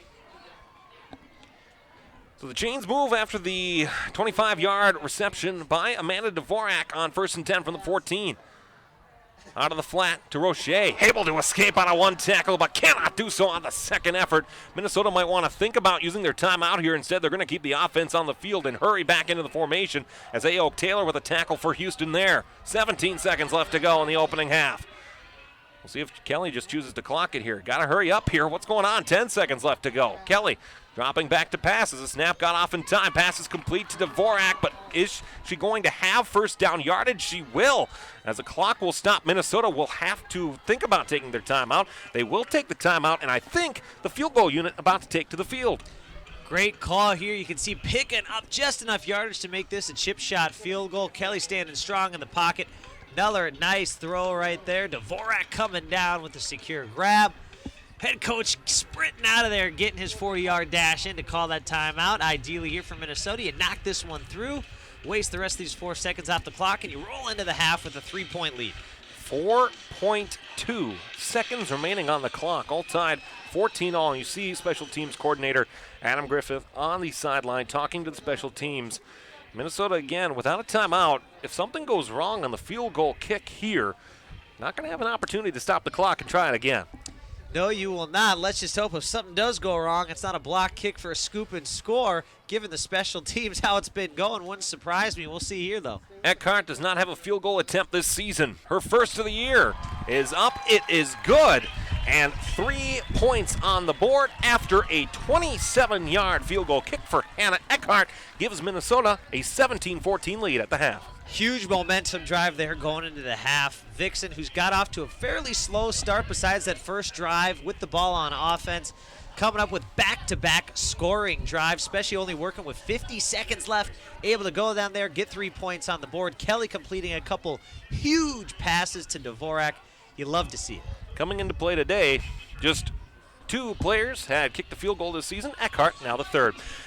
Minnesota started on offense, and they got on the scoreboard first by virtue of this Sarah Roche 61-yard rushing touchdown. Sarah Roche having a big first half, getting a lot of touches as we anticipated. Minnesota has done a great job on the ground early. Houston Energy on the ensuing kickoff would also add points to their side of the ledger as Brianna Hollins was able to return the kickoff all the way 61 yards to the end zone, and that tied the game 7-all. Yep, and not the only special team highlight of that first half, unfortunately, for Minnesota. Next chance on offense that Minnesota got to be able to work their way into the end zone. Aaron Kelly towards that far pylon finds Kayla Ross as a rookie has her first catch and touchdown reception on the season. Minnesota got up 14-7. Then Houston on their ensuing drive. A great pass from the quarterback, Christina Jakes, going to the far side, able to find Brooke Wilson with space in the end zone. That tied the game at 14-all. Before, of course, from 27 yards out, Hannah Eckhart able to kick the ball through the uprights for 3 points onto the scoreboard, where Minnesota now takes a 17-14 lead after a very competitive, albeit sloppy at the first minute, competitive first half of play between these 2 teams. And both teams have seemed to grab their composure. Still a little nervous about some of that special teams play in Minnesota. Both teams have settled down a little bit. We've seen the Minnesota offense really get rolling there on those last 2 drives, going in with confidence into the break. Certainly a delicate lead for the Minnesota Vixen as they lead 17-14 at the half. Houston will start on offense as we begin half number 2 in just a few moments. Here on your home for the Minnesota Vixen in partnership with HCTV 14, Town Square Television's Game of the Week. At Hastings Community TV, we have been telling the story of Hastings since 1983. By supporting HCTV, you are supporting weekly live high school sports coverage, community events, original shows like Take a Hike Mike, Man on the Street, Aprons Optional, and Around the Mic. You are also contributing to coverage for school events, graduation, prom, school board meetings, and the student-run broadcast journalism course, The Echo. HCTV is your one-stop shop for all things local government. This coverage includes city council and other local government meetings, forums, PSAs, local news packages, and so much more. HCTV also provides virtual alternatives to in-person viewing for notable events around Hastings. We make all of our content viewable to everyone by putting it on TV, YouTube, Facebook, and our website for on-demand viewing. With more and more people cutting cable each year, a major source of our funding is continuing to decline. Your support is vital to keeping our small nonprofit sustainable. If you would like to give a donation, you can go to hastingstv.org/donate.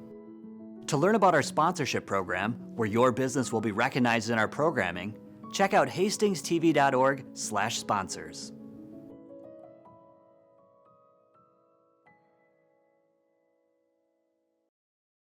Hi, I'm Dave Wilski, Chief of Police in Hastings, Minnesota. Fentanyl and other opioids are here in Hastings. Our police officers, EMTs, and firefighters respond to dozens of overdoses and poisonings every year. To date, for 2022, Hastings Police Department officers have responded to 45 reported overdoses in our community, and you can help. Call 911 if a friend or loved one is overdosing.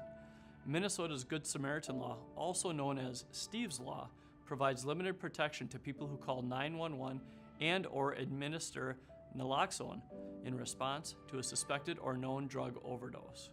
You can report drug problems anonymously as well. Use our TIP 411 system to make a confidential report. Text the word Hastings and your tip to 847-411. For additional resources, contact United Way's 24/7 helpline by dialing 211 to find resources in and near Hastings. Remember, one pill can kill. Let's work together to stop opioid overdoses and poisonings in our community.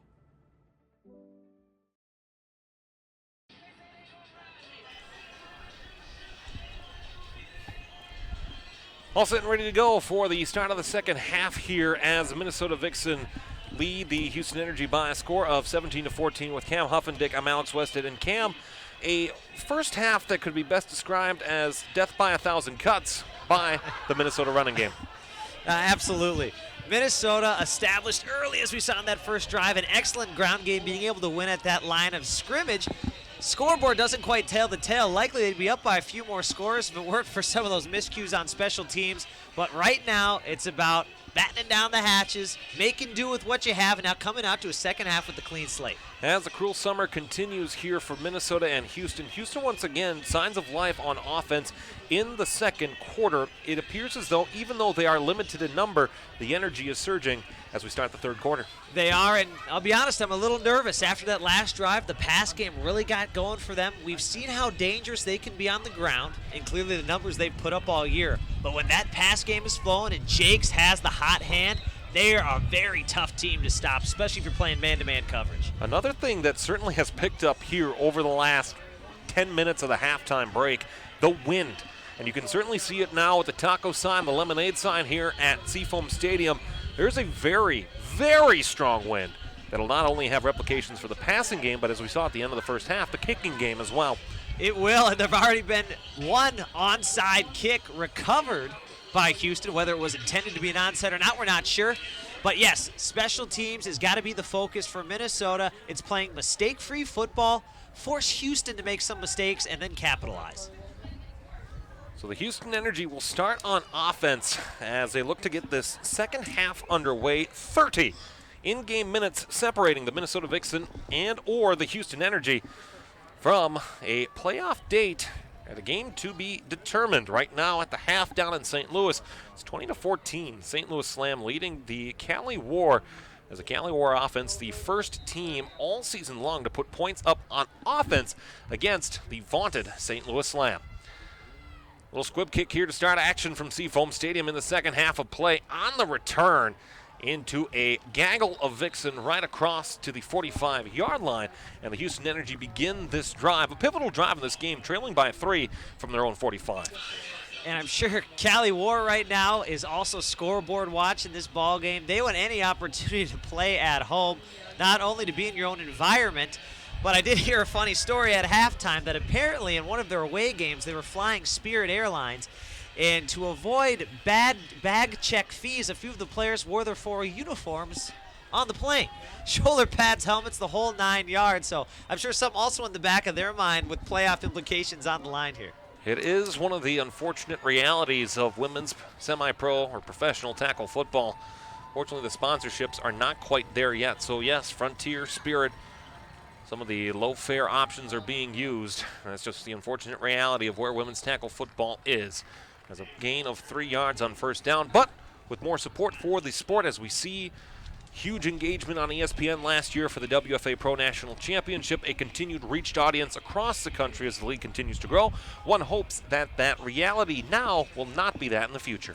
Definitely, and great seeing all the fans out here today. A couple former Vikings players in the stands as well. So definitely the recognition and support is there, and the quality of football. Wildcat formation here from the Houston Energy. We saw this a lot in the first time these two teams played. And as a carry back out to the far side will be taken there by Kara Haynes.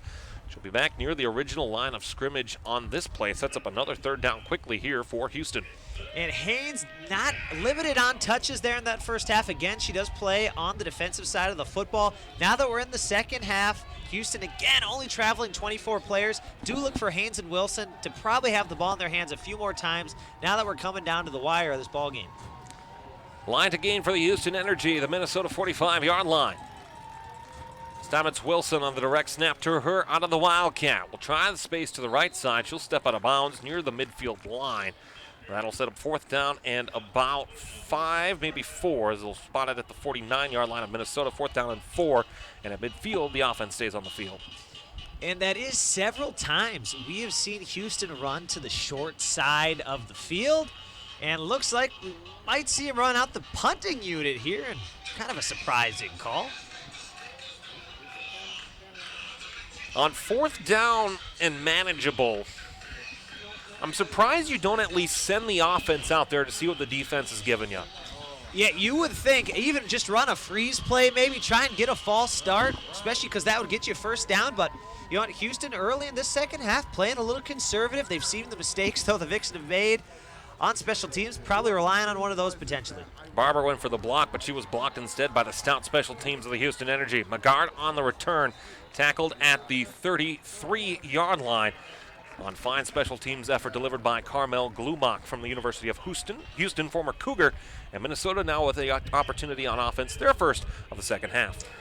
No better start there for Minnesota, forcing a quick 3-and-out, getting the ball back in your hands.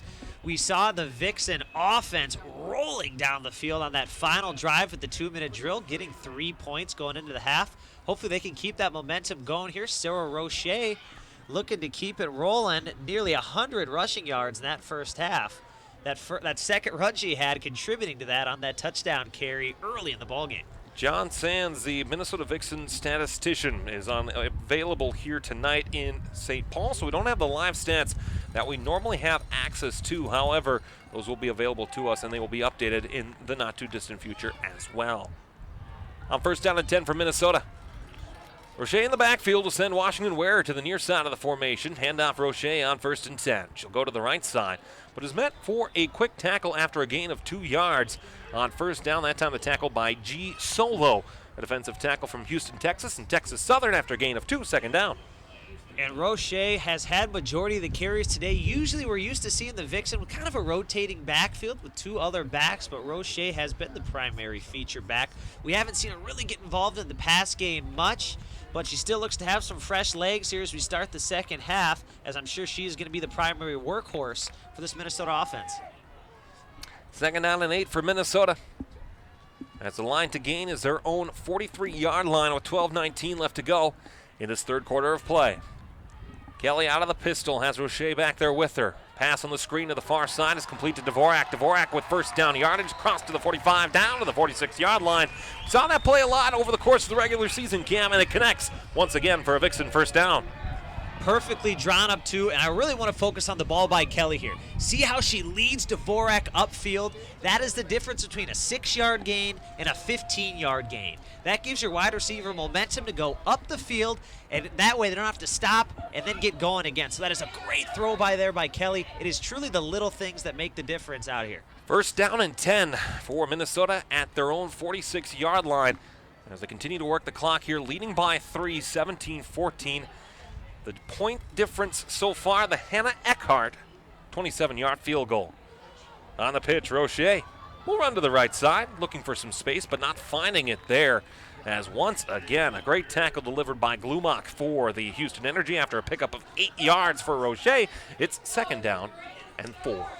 Washington Ware, we see her to continue to go in motion as a lead blocker. She's going to exit the field here, catch a breather, but don't be surprised if we get another one of those touch passes to her, or maybe a little bootleg leak out pistol set where we could see that be dangerous maybe in the red zone around the goal line with her speed on the edge.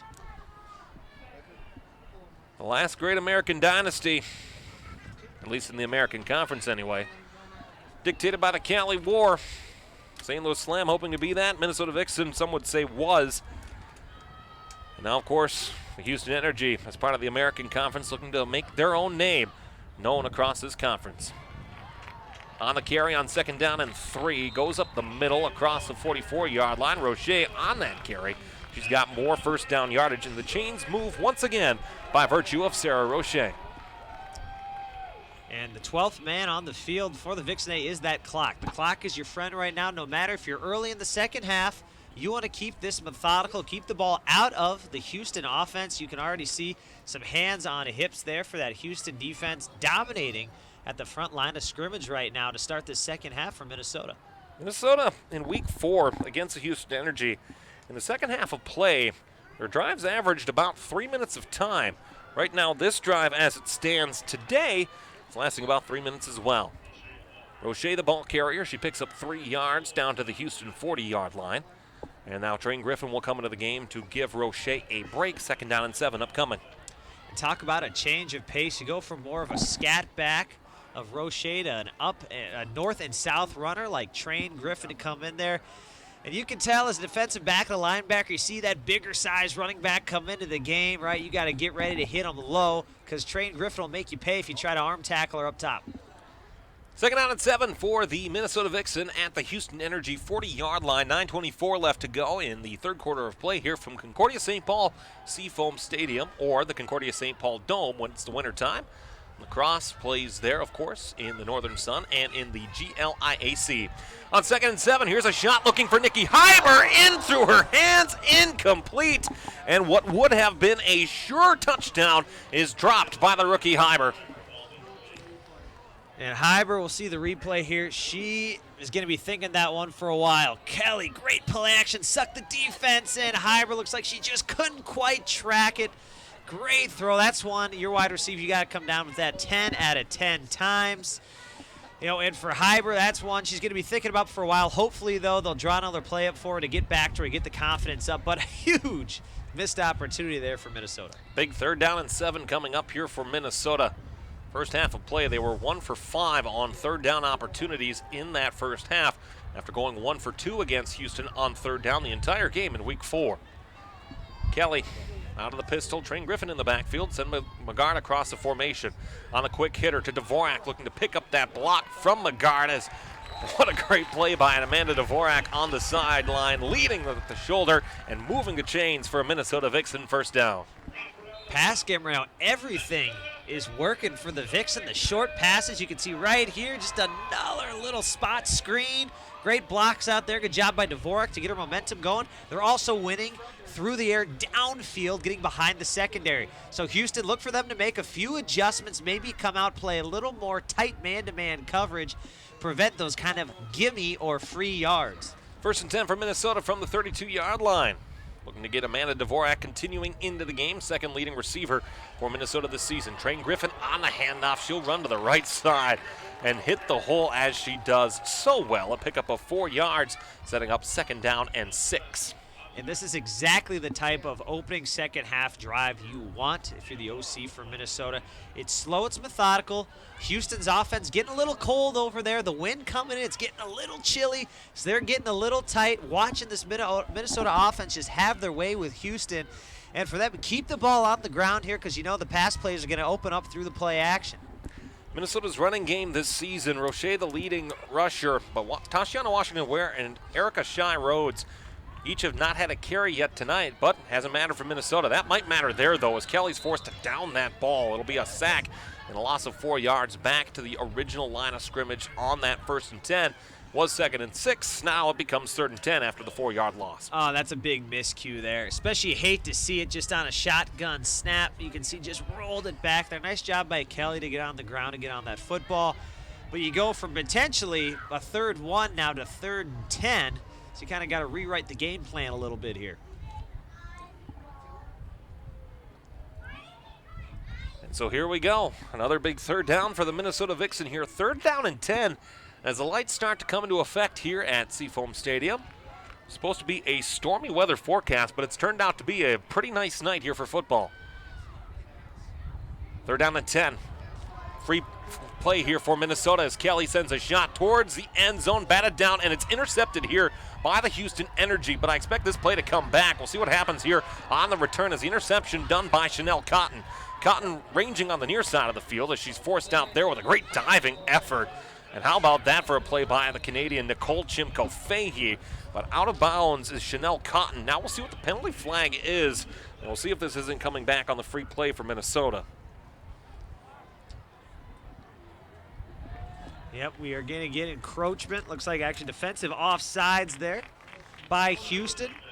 So that was that free play. Good recognition there by Kelly to throw that ball up. Looks like they went on 2 or 3, had a bit of a hard count. And now right now, if you're Minnesota, you want to get off that line of scrimmage, probably want to go after Cotton, who had the interception if she's still on the field. Looks like they may have taken her off the field to catch a quick breather. But a good opportunity there for Minnesota to take a shot. Now they're going to have 3rd and manageable. 5 penalties for 30 yards for the Houston Energy so far this evening. Minnesota, a penalty on their first play from scrimmage for just 5 yards. They have not had a penalty flag assessed against them since. On 3rd and 5, on the end around, looking for space, trying to follow the blocking this time, and a big tackle delivered there up high as first down yardage is gained by Kendra McGard. Tackle delivered by Kelsey West, but Vixen moved the chains again. Nice carry here. You can see McGard coming in motion. Again, just another little touch pass. Kelly has had about 350 yards of passing today. McGard, nice job securing that football, getting around the edge, getting to the sticks for another big Vixen first down. Minnesota 2 turnovers today. One on a onside kick that went in favor of the Houston Energy. The other on a muff punt by McGard. Much better effort that time for Kendra. Tashiana Washington-Ware on her first carry of the day. Penalty flags coming from the backfield, and this should be coming back 10 yards against Minnesota. We'll see what the verdict is here from our head referee, Tyler Downs. And indeed, we're going to get a holding on the offense. That's going to be a 10-yard penalty, take it back to 1st and 10. And the red zone issues continue for both teams. It seems almost when they get down there, I don't know what it is, if there's an aura down there or something, but another penalty, another mistake right as they enter the red zone, making life hard on themselves. But Minnesota continuing to wind the clock. Now 5:44 left to go in the third quarter and counting. This drive started, Cam, with 13:01 on the clock here in the third quarter. Tick, tick, tick, tick, tick. The definition of methodical, and don't change a thing. Just keep that ball on the ground, mistake-free football. On first and forever. Play action. Kelly, pass over the middle. Pass is complete there to Nikki Heiber as she's able to escape out of tackles down to the 8-yard line. What a play design there for Minnesota as Nikki Heiber with a great reception for the Vixen. And that's huge for Heiber there, getting that catch after missing that, of course, touchdown opportunity. Making it going up. You'd like to see her flip her hands around, make a hand catch there, but glad she was able to secure it. Get some yards after first contact. Huge play for Minnesota. 2nd and now 5 yards. That is big. Clock still rolling, and now you got your whole playbook at your disposal. Line to gain for Minnesota to pick up a fresh set of downs here, set up a goal-to-go situation. Is the Houston Energy, looks like it's about between the 4 and the 5 yard line.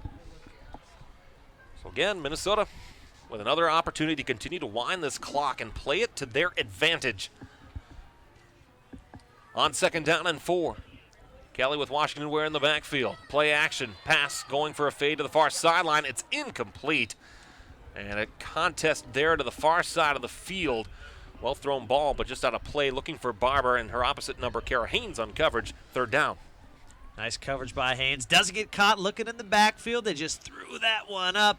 Haynes all over it there.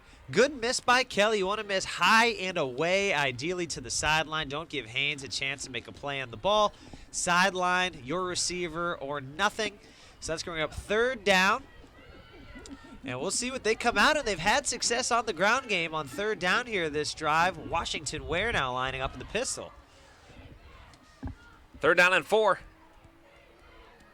Kelly on a little pitch. We saw that play earlier. What a beautiful play. Shayna Sparrow spins out of it. How about that by the Vixen rookie? But does she have the line to gain?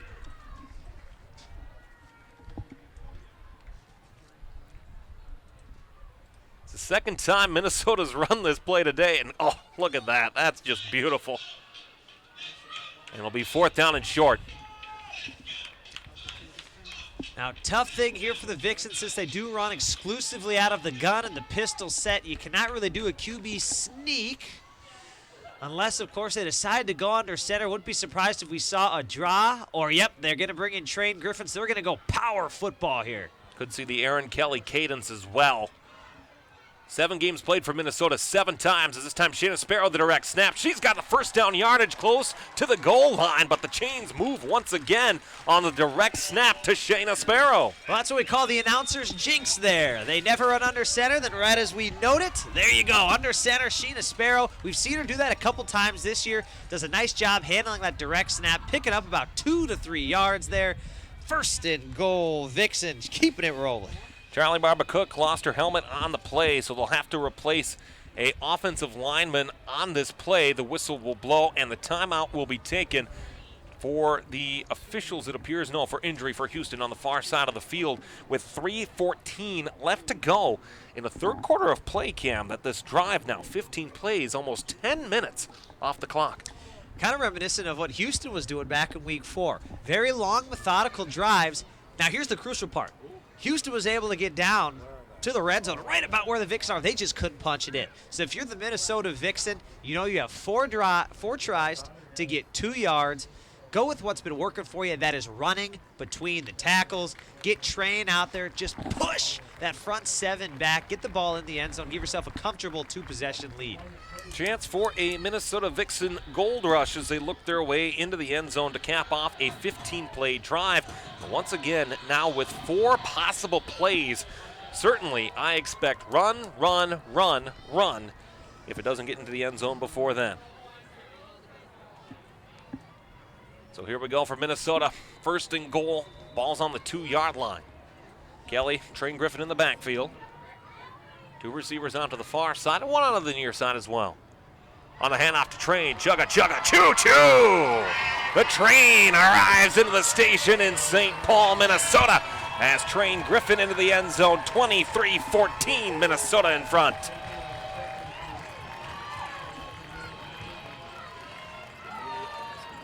Houston defenders just getting out of the way there. They wanted nothing to do with Train Griffin. She goes in practically untouched. Again, excellent job. Shout out to that offensive line for Minnesota on that drive. Dominated up front. Huge score for Minnesota, looking to tack on the extra point. Eckhart for the extra point try. She is good. She's 3 for 3 from the point after try and 1 for 1 from the field goal. But Train Griffin, once again, give her the ball. She'll find the end zone. She did, no doubt about it. Train Griffin, we've seen her featured quite a bit today, especially there on that drive. Does a nice job. Very low to the ground, keeps that ball covered up and protected. Obviously, she's someone you're not going to bring down on that first contact. It's going to take multiple defenders. Perfect goal line back. Train Griffin finds her way into the end zone for the Minnesota Vixen. Train picking up rushing touchdown number 3 on the season.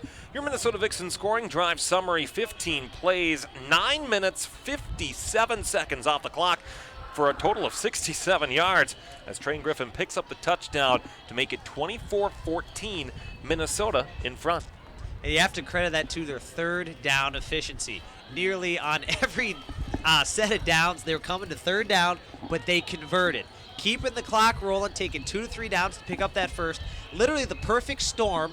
Now you need your defense to do what they did to start this half. Lock it down, keep Houston between the numbers for their run game, and you're going to get yourself the ball back in your hands and just keep that clock rolling. Minnesota 1 for 5 on 3rd down in the first half. On that drive, Cam, Minnesota on 3rd down 3 for 3. You can't draw it up any better than that, and that is the difference between a win and a loss, those 3rd down conversions, as we see another squib kick here. Haynes will field it at the 35-yard line, looking for space, picks up a key block there from Brianna Hollins in the backfield. Now rushing up the sideline into Minnesota territory. She's shoved out of bounds that time by a wonderful tackle by Kaylee DeMosson. But once again, Houston with great field position to start this drive. 1st and 10 from Minnesota's 41. Well, good news there is Haynes at least did not end up in the end zone. Haynes very shifty there, does a nice job fielding this ball on the run. There's nothing harder than picking up a rolling football. You can see a little overcommit there by the Minnesota coverage team. She cuts it back, wins with speed on the outside. Minnesota there finally knocks her out of bounds and around the 40-yard line. Now it's time to see if Houston can come out and continue that hot hand through the air that they did to close out the second half, or the first half. June 24th, 2023. Temperature right now about 73 degrees. For Minnesota, you might think that might be snow on the beach weather, but nope, not yet today. It's a beautiful day for football here in the Twin Cities. On 1st and 10 for Houston. Hand off to Wilson to the near side of the formation. And a well-initiated tackle finished off that time by Chelsea Swanson. The first contact on it from all the way in the deep secondary position. Megan Dixon came down to make the tackle. 2nd down and 10. Dixon did a nice job there, did not overcommit either, especially with a running back like Wilson, who is a scat back. She is shifty, can make you miss. You can see Dixon comes in there, forces her back inside, slows her down, lets the rest of her teammates come in there and finish off the tackle. Megan Dixon with a large interception in week 4 that ended a 14-play Houston Energy drive at the start of the second half. Really a big turning point in that contest. 2nd down and 8 after the down marker had moved well after the opportunity in which to do so. 2nd down and 8 now. Jakes with 2 in the backfield with her. And off to Wilson to the near side of the formation. Looking for blocking and space to the 35. Steps out near the 30-yard line. before Leah Moan tackles her outside of the field of play. And I agree with Wilson, getting up right away, looking for a penalty flag, but no yellow on the field. And again, that's one of those tweeners. Let's see the replay here. Tough to tell if the tackler was engaged at the point of contact prior to going out of bounds.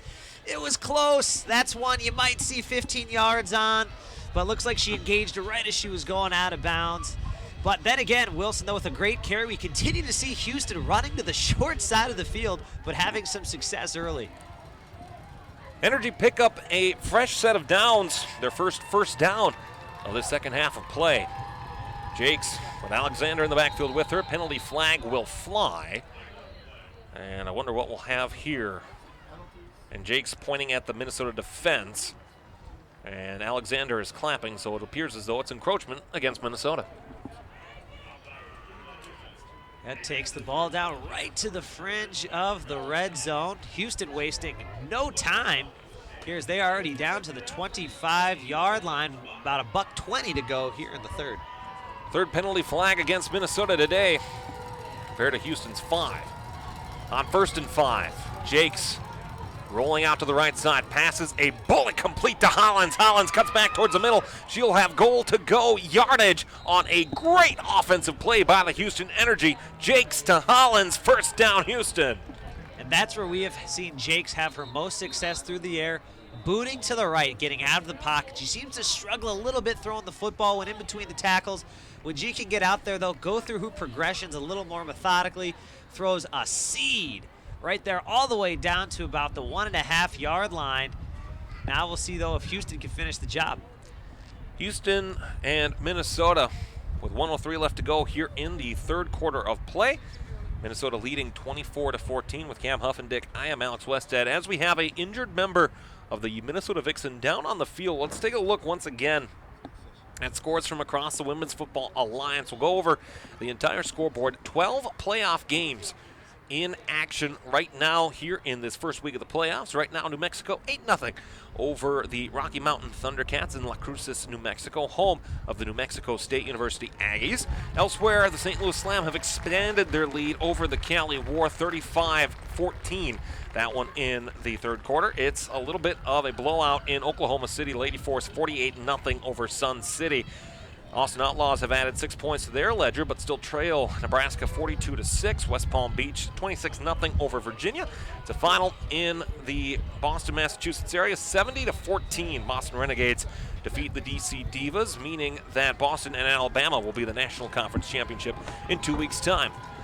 First and goal for the Houston Energy from the 1. Trying to push up the middle. Alexander, I thought, had the ball. No, stuffed short of the line to gain.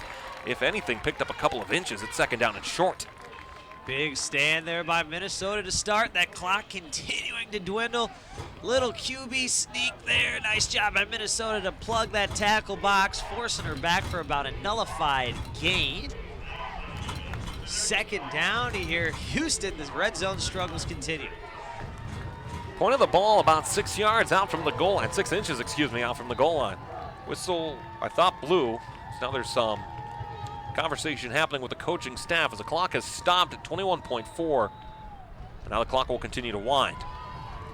Jakes under center. Alexander is the feature back in the backfield.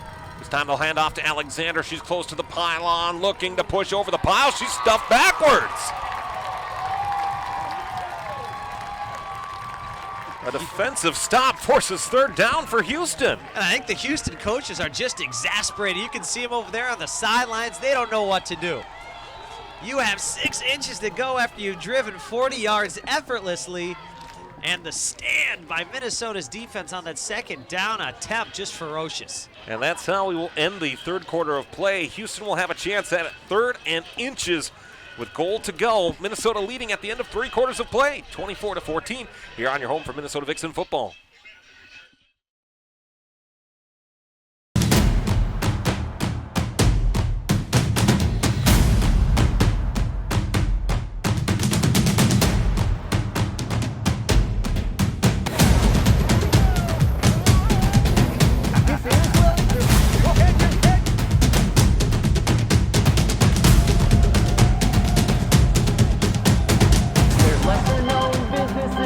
some you've heard of more, but it doesn't bother me because I just love to explore.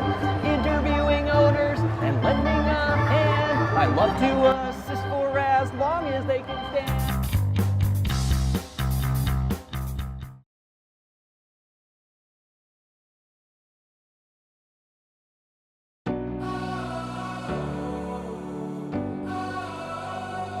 Who are we? We are artists. We are entertainers. We are storytellers. We are teachers. We keep you informed. We follow the action. Who are we? We are Hastings Community TV.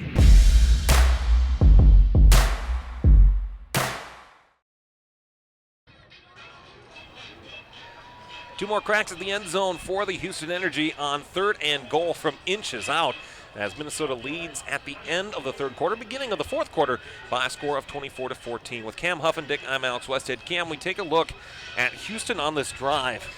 3 big chunk plays early, but this 1 yard out, the last yard often the most difficult to get. It is, and the curious thing too we've seen about this Houston offense, their successes come on the perimeter. Win with speed here. I'm lining up I formation, toss that ball out to Wilson, let her just run it around the edge. Clearly, stop me once, shame on me, shame on you, stop me twice, shame on me. They've continued to go back to try to force the ball up the middle. They're having no success. Get into the perimeter, let your athletes work for you. So as an offensive guy here, if you don't get it on this 3rd down, what do you do on 4th down? Well, that's an excellent question. As an offensive-minded OC, I'm going for 4th down. Because here's the thing. Worst case scenario, you get stopped. But you have the Vixen back on their inch line. So you're at least either forcing a safety or maybe a quick 3 and out. But they definitely have 4 downs in their mind here. Let's see if they try and maybe stretch the ball out on the perimeter and win with speed. Game far from over, but Houston needs points on this drive to help their case. Trailing by 10, 24-14. This opening round matchup of the WFA Pro Division American Conference playoffs. Winner at St. Louis in 2 weeks. 3rd and goal. The run to the right side, and she's stopped again.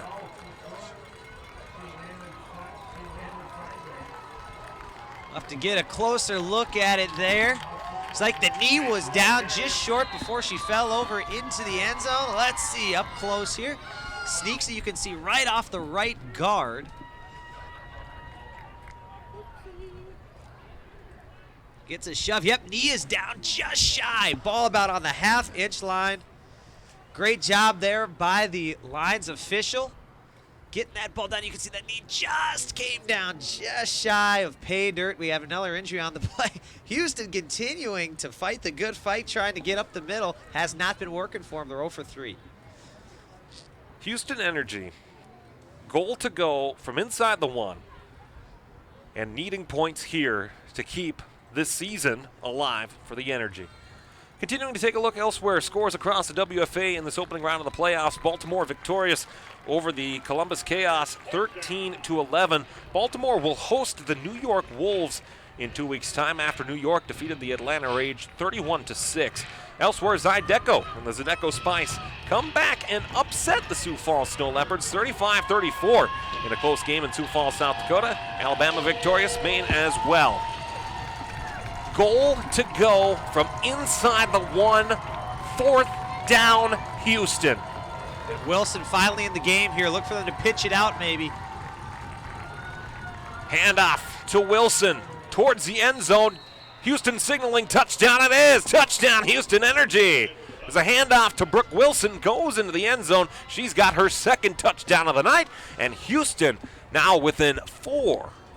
Well, 4th time's the charm, as they say. They instead go from the jumbo package to just bring in Wilson. See, they give it to her there on about a 25 dive. Get just enough push up front there. Wilson gallops in, just getting over the goal line for 6. Houston taking an extended time out of the huddle here. Kicker of the Houston Energy, Callie Duma, is on the field. It will be, appears to be a 2-point conversion attempt. See what Houston has drawn up here. on 2-point conversion time. Jake's pump fake throws over the middle, incomplete. As she tried to hit the receiver across the formation, Hollins, but just threw it behind her. It's incomplete, but a touchdown drive for Houston when they needed it most. That was big there for Houston, especially with how much time Minnesota took off the clock in that third quarter. Virtually non-existent time of possession for Houston. They get a big score there to start the fourth. 14:22 to play. 4-point lead, though, for the Vixen. They're a big stop in that Houston 2-point conversion. Now we'll see if Minnesota can replicate that opening second-half drive. The Houston Energy scoring drive summary, 7 plays, 3:32 off the clock, and 41 yards taken up by the Houston Energy as 4 tries on 4th and goal from inside the 1. The 4th time is the one that counts as Brooke Wilson picks up her 2nd touchdown of the game. 1 receiving earlier, now a rushing touchdown for Houston. And the 4'11" running back for the Houston Energy with great speed, able to cap off that drive. Yes, she was, and we've seen her featured a ton today. She is their Sarah Roche. She's somebody she relies upon for their offensive production. She's done a great job, very versatile. And at 4'11", she's small. She's hard to see out there, too. That's why they don't mind her running between those tackles. She kind of plays hide and seek out there with the Minnesota defenders. So it's a 4-point game, 24-20, Minnesota in front. Still a lot of time left, 14:22 in the 4th quarter of play. Duma to kick it off. She'll go here to the near side. Sam Barber's back deep, looking to return this. She'll field it at the 20-yard line. Looking for space to the 30, able to withstand some blocking onto the field across to the 40-yard line as Sam Barber spun around on a great tackle by Brianna Hollins. As Minnesota will take over on offense with a shorter field to go. They'll have it 1st and 10 from their own 43-yard line with 14:13 left to go in the 4th quarter of play. Barber, after that return, maybe line her up as tight end there. Showing some swiftness out there, dodging a couple tacklers, playing the blocks well, holding on to the football. Nice ball security, setting up the Vixen with prime time field position. Sam Barber, long-tenured Vixen. Played both sides of the ball a season ago and much of the last 5 seasons for Minnesota.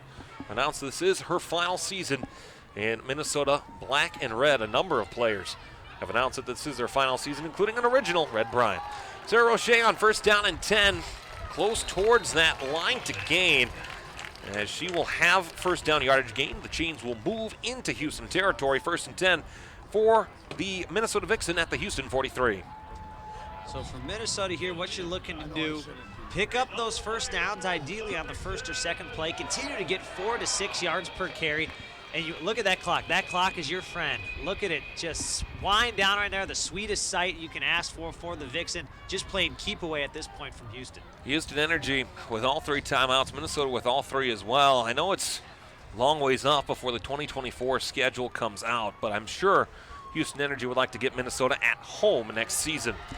There's a big reason why. Great tackle in the backfield. Well done on the defensive effort by Epiphany Foster. On the tackle for loss for the Houston Energy. It's a loss of 3 yards, setting up 2nd down and 13. Foster getting some abrupt penetration there, shedding her blocker. Looks like she actually came from the 2nd level there on a blitz, makes a big tackle. Something we have seen a lot today is Roche getting tackled in the backfield. But Houston now with time dwindling, we're probably going to see him filling up that box and bringing a couple extra blitzers. So maybe look for Minnesota to take advantage through the play-action game. It's Shamini Williams, the defensive lineman from Houston, Texas. Not Epiphany Foster. My apologies on that. Kelly on 2nd down and 13. Pass was intended for Dvorak. Bounces off the turf. Incomplete. And now 3rd down and 13. And for a Minnesota Vixen team that had the clock on its side, stops it with the incomplete pass. And that's a tough one there. They are about 3 for 3 on those today. Just could not quite hit that one through a little low, a worm burner, as they say. So unfortunately, it does stop the clock. And for Minnesota here, ideally, you're wanting about 10 yards, make it a 4th and manageable. At least that gives you an option to potentially go for it. We have seen Minnesota in this half of play pick up every 3rd down conversion they've had. They've only had 3, however. This is their 4th. Line to gain is Houston's 37-yard line. Kelly out of the pistol, has Roche in the backfield with her. On play action, Kelly stepping up, looking for a shot for Dvorak. Pass is complete to Amanda Dvorak, to the end zone. Touchdown, Minnesota. Amanda Dvorak on a big strike hitter from the midfield stripe. Minnesota extends its lead 30-20.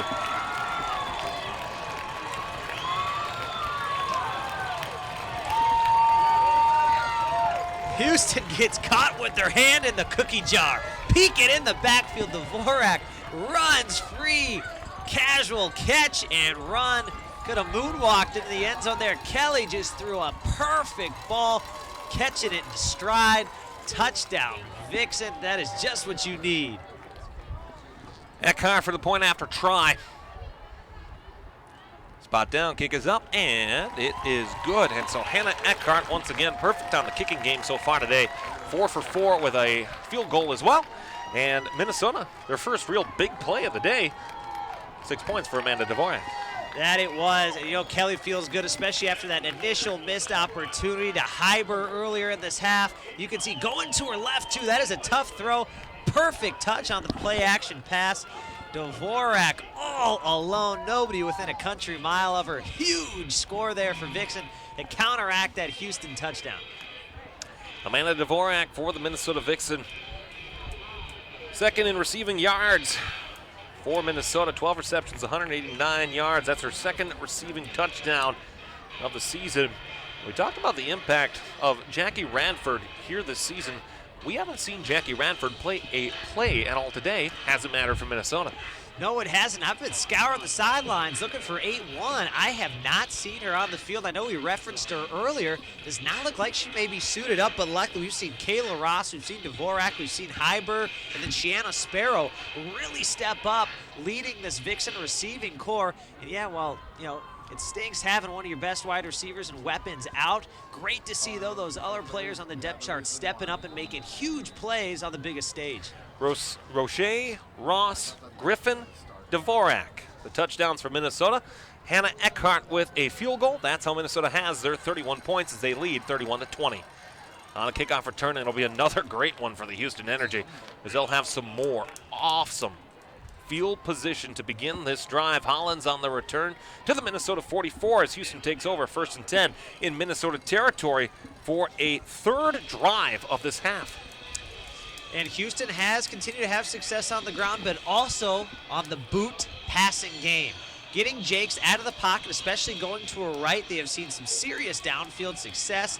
So wouldn't be surprised, too, with minimal time now on the clock, down 2 possessions, 12:30 to go. If they start to air the ball out a little more, try to get some quicker scores, some big hitting plays. Houston Energy touchdown so far today. A Brianna Hollins kickoff return touchdown. And a pair of touchdowns for Brooke Wilson, one in the air, one on the ground. 1st and 10 for the Houston Energy at the Minnesota 44. Jakes on the carry. She'll roll to the left side, well past the line of scrimmage. The flag will fly for an illegal forward pass and a massive miscue by the Houston Energy. And there's a lot of confusion going on initially. Looks like there's some miscommunication between Jakes and Wilson in the backfield. Looked like it was going to be a run play to the right. Jakes goes to the left to hand it off, then takes it herself for a sizable 6-yard gain. And for whatever reason, just does a little shovel pass at about the 40-yard line, and that's going to bring them way back there. She was clearly across the line of scrimmage. You're going to see the referees here march that one off. That is also a loss of down. I mean, she's 5 yards clear of the line of scrimmage. Well, you know, sometimes you're in the middle of the game, you kind of lose where you are on the field. You know, and sometimes you just don't have a good explanation for it. That's certainly one they'll be looking at on tape come Monday. So it's 2nd down and 12 with the penalty flag also equaling a loss of down for the very illegal forward pass. Jakes with time, steps up into the pocket, throws to Hollins on the far sideline. And a great bounce back play for Jakes to find Hollins to the far side. Pickup of 10 yards, sets up 3rd down and 2. Hollins continuing to be her go-to receiver today. Hollins very sure-handed. Remember, did have that touchdown on the kick return earlier today, so also fleet of foot. Hollins running a nice route there. Good job getting her feet down for a nice gain. 3rd and short here for Houston. Another big play for the Houston Energy. On 3rd downs in this half, they are 0 for 2. It's 3rd down and 2. On the handoff, she's close to 1st down yardage. She will have it as the Houston Energy go to the ground game to move the chains and keep their drive alive. Nice run there by Alexander, just right up the middle between the tackles. Houston gets the push. Alexander squeezing through the hole there, falling forward for a nice gain. She was probably hoping she could have had that same push on the goal line so she'd have a touchdown on her ledger. But then again, at least they got the ball in. You can't have everything for the stat sheet. Alexis Alexander, 4 touchdowns on the ground this season for the Houston Energy. It's time for the team lead in terms of rushing touchdowns with Brooke Wilson, the excellent running back for the Houston Energy. Clock continues to wind. 11:07 left to go in regulation. Minnesota 31, Houston 20. In this American Conference semifinal game, winner will be at St. Louis next week. The Slam up big over the Cali War. 1st and 10, Houston Energy. Play action. Jakes over the middle. Pass is that incomplete? That is incomplete. And well timed out of the secondary by the German Hannah Eckhart, breaking up that play at 2nd down and 10. Eckhart does a nice job coming down from the safety position. Haynes runs either kind of a lazy slant or a skinny post there, flashes her hand that she is open, had inside leverage. Eckhart coming down though, laying the wood, putting that ball on the turf there. Huge stop, but at least the clock now does cease to run for Houston. You can see they're starting to take to the air a little more with both Haynes and Wilson on the field at the same time. Eckhart following in the footsteps of Jonna Tuvinen from the Nordic regions of Europe as an international player for Minnesota from a season ago. Love to keep seeing that international pipeline continue in the WFA. 2nd down and 10. Jakes in the pocket, steps up towards the end zone. It is incomplete, and no penalty flag either on a good battle between receiver and cornerback. Caitlin Hill on coverage for Minnesota. It's 3rd down. And Hill does a great job too. Inside leverage, making Haynes release on the outside. Very long throw for Jakes, who did partially boot out to the right. That's about a 35, 40-yard throw. Couldn't quite put the loft and touch on it there to give Haynes a chance. Another great defensive play by Minnesota. So 3rd down and 10 here for the Houston Energy. And certainly, Cam, with where this game is, 10:37 left to go in the 4th quarter. I don't think Houston has any option anymore but to keep the offense on the field. No doubt about it. All territory is 4-down territory now for Houston. 3rd down and 10. Jakes on play action. Pass over the middle. Incomplete. Was intended for Brianna Hollins, as Hollins had plenty of space to go, but just off of her hands, and now a 4th down and 10. And it was there. You can see Hollins on a little drag route from the backside coming across. Wide open throw, just slightly out of her reach. Not happy. You can see took a little kick at that ball there. Luckily, she whiffed on her. That could have been a 15-yard delay of a game. 4th down again. Remember, Houston having a lot of success through the air, booting out of the pocket. You can see they had a 1st down right there. They just missed. Wouldn't be surprised, ball on the left hash, if we see Jakes booting out to the right here to give her a little extra time for not only her progressions, but her wide receivers to get open. Little bunch trips left. Watch for Wilson and Hollins, probably running drag or over routes left to right. 3 straight incompletions for Christina Jakes on 4th and 10. Bobbled the pass, complete to Wilson. Wilson with a great cut, with space to the right sideline, with 1 to beat, tried to step over her, and a touchdown saving tackle delivered by Leah Moan from Minnesota. But what a jump cut by Brooke Wilson to move the chains and keep the drive alive. Huge 4th down conversion. You can see right here as they draw it up, little play action boot. Plenty of time to throw, fires a, that is the play action from the last play. But you can see Wilson, almost identical play they ran. Wilson with a nice catch, bounces it out to the left, gets a huge downfield block, hurdles a man, nearly gets in the end zone. Now it's time here for that bend, don't break Minnesota defense. 1st and goal now for the Houston Energy at the Minnesota 8-yard line. Jakes goes back to the shotgun. See what happens here on 1st and goal. Brooke Wilson to the right side, finds the outside edge into the end zone. Touchdown, Houston. Brooke Wilson, her 3rd touchdown on the evening, as Houston now pulls to within 5, 31-25, Minnesota in front. Correction, 26. Well, I hope you started Brooke Wilson on your fantasy football team this evening, ladies and gentlemen. You can see right here, just a little 28 sweep around the edge. Easy walk-in touchdown. Again, Houston's success coming on the perimeter. The red zone woes may be over right there with that big score. We're going to see them keep the offense out there. Go for 2, so they pick this up. It makes it a 3-point game, so they would have a field goal opportunity in such a scenario. Houston Energy has kicked 2 point-after tries here in this contest. They're 0 for 1 on their 2-point conversions. Let's see what they have on the scorebook here. And I figure, Cam, that they might choose to go with the running game on it. Wouldn't surprise me here, especially you got your big back and your scat back, and there it goes right around the edge. Wilson looking for space to the outside edge, looking for that second effort. She finds it. 2-point conversion good, as now it's a 3-point game. Minnesota 31, Houston 28. Wilson, definition of explosive patience. Watch her right here, waits for her blocks to develop, then boom, hits the Jets, goes into the end zone for 2 points. Big conversion. All of a sudden, Houston's offense has woken up. That same offense that's outscored opponents the last 3 games, 166-6. They are coming alive. Don't poke the bear. If you are Minnesota right now, hold on to that football, mistake-free, but most importantly, make sure for this kick on special teams, we end up with the football after this kickoff here. We have seen the special teams woes. This Houston Energy scoring drive summary, 8 plays, 44 yards, 2:53 off the clock, and the 3rd cumulative touchdown for Brooke Wilson, the running back from Texas Southern University, as it's a 3-point game and an excellent playoff bout between the Minnesota Vixen and the Houston Energy. And what a game it has been. Exactly the kind of game that we expected, Cam, coming into this one. Back and forth affair between these two teams. Yes, indeed. It is not disappointing. Certainly worth the price of admission. And after those kind of first few sloppy snafus on special teams, as well just for both teams penalty-wise in that first quarter, looks like the adrenaline has settled down. The playoff yips. Both teams have really settled in. Offenses have been flawless. Now, if you're Minnesota, keep your eye out for around that 40-yard line. We have seen Houston pooch a couple kicks right around there, nearly recover them. So if I'm those up backs for Minnesota, I am ready with my hands out, get ready to flop on that football. Doom to kick it off for Houston. On a line. Going back to the far side, bobbled and fielded here by Tashiana Washington-Ware.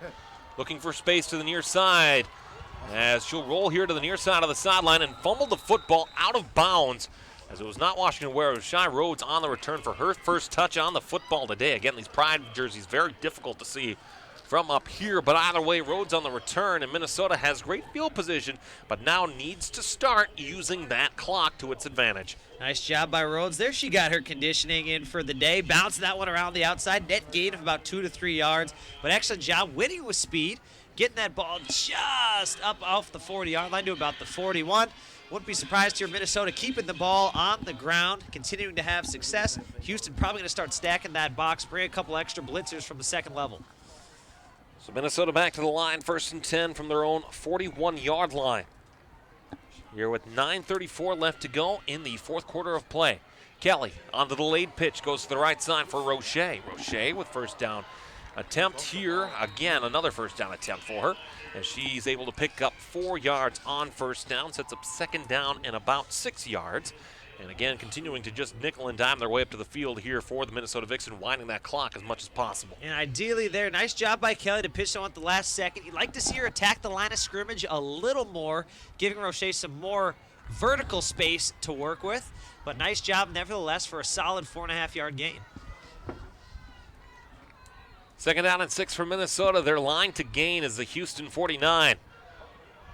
As a misplay there, saved by Roche. The ball on the turf with the entirety of the Houston defensive line available, but Roche able to get a hand on it, pull it into her body. It's a loss of 1, now 3rd down and 7. And similar to what we saw Houston do here, just a little confusion on the side. The handoff was supposed to take place, a little too nonchalant there. Luckily, Roche able to hop on it, only about a loss of a half a yard. But then again, you are just far enough in your own territory where this might be a punting scenario if you can't pick up a solid gain here on 3rd down. 3rd down and 7 yards to go. Kelly out of the pistol. 2 receivers on each side of the formation. Kelly on the screen to Dvorak. That pass is complete across midfield, close to the line to gain. Head coach Ryan McCauley signaling first down. The officials will agree. And a big pickup on 3rd down for Minnesota, as the Vixen now 4 for 4 on 3rd down opportunities in this second half of play. By a nose of the football there. If you're using any smaller size of a football, it'd probably be 4th and inches, just enough. You can see again running that spot screen, taking advantage of kind of the lax, soft coverage on the perimeter by those Houston corners. Dvorak, the last receiver to have a touchdown in this contest for the Minnesota Vixen. She got one from 50 yards out. On 1st and 10, and the handoff to Roche. She'll race her way up the middle to the left side of the formation, and she'll have another good gain of about 7 yards down to the 42-yard line.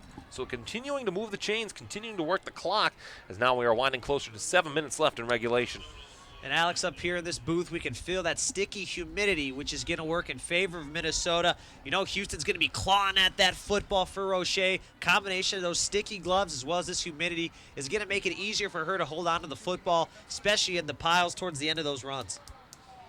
2nd down and 3 for the Minnesota Vixen at the 42-yard line of the Houston Energy with 6:49 left to go, as a whistle will blow and a timeout will be taken by offensive coordinator Sean Matson to talk about this 2nd down play.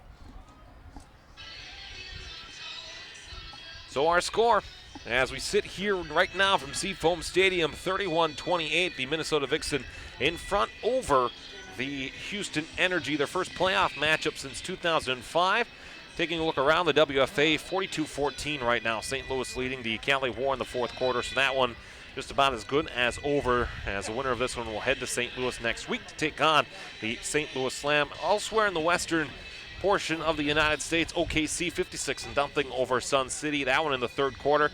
A final from Omaha, Nebraska's the Pride advance over the Austin Outlaws, 42-6. Elsewhere in the western time zone, a 14-0 lead for the New Mexico Bonitas over the Rocky Mountain Thundercats in La Cruces.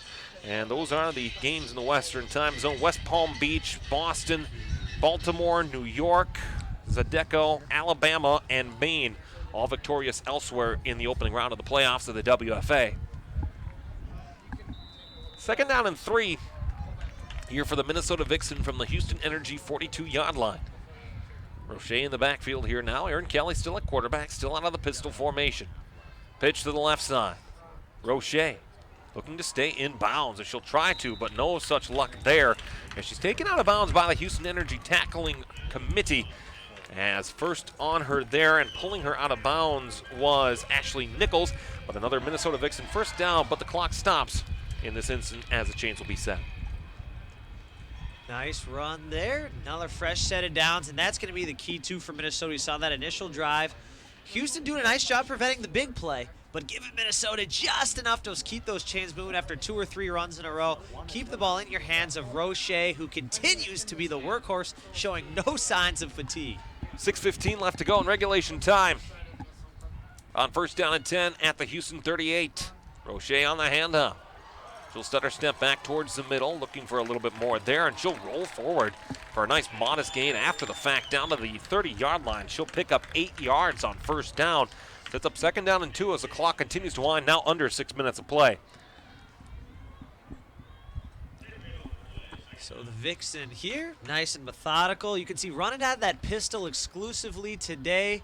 We have seen Proche continue to be the featured back. Washington Ware, we have not seen her or Shy Rhodes yet in the game. We know Train Griffin, though, waiting on the sidelines here for potential 3rd and short if the Vixen can't quite get the push they're looking for. 2nd down and 2 at the 30. Line against the 28. Hand off to Roche. She's got it here. She'll continue to work her way forward. And a great pickup there. Down to the 20-yard line. A pickup of 10 for Sarah Roche. And another Minnesota Vixen first down, as the Vixen in this half alone have 8 first down pickups. They are the definition of efficiency right now. And when you can win between the tackles, you're virtually unstoppable. And Minnesota says if it ain't broke, don't fix it. They continue to dominate at the line of scrimmage. And we're going to probably see them run this ball all the way down, hopefully into the end zone here with less than 3 minutes remaining. They're going to continue to milk that clock. Houston with all 3 timeouts remaining. Minnesota with 2. It's 31-28. Minnesota in front over the Houston Energy. Here's Train Griffin with a big run. She's down to the 15-yard line. We'll see where the final spot of the ball will be. It will be the 15, a pickup of 5, and a big physical run as per usual from Train Griffin. And for Houston, until you can show you can stop the run game, they're going to sit on those timeouts because no need to waste one and then you just give up another 4 or 5 yards. They're ideally looking here to stack the box, get at least a neutral gain or potentially a loss. Then you might see them use a timeout here if they can bring up a third medium or third and long. Look for those safeties maybe to come down to about 8 to 10 yards, get ready to be run stoppers at the second level. So here's 2nd down and 5 with 4:05 left to go here in regulation time. With Minnesota in front, 31-28 over the Houston Energy. Kelly Griffin remains in the game into the backfield. Another end around as they'll work back here to the near side. All sorts of space into the end zone. Touchdown, Minnesota Vixen, as Nikki Heimer on the end around puts 6 more points on the board for Minnesota.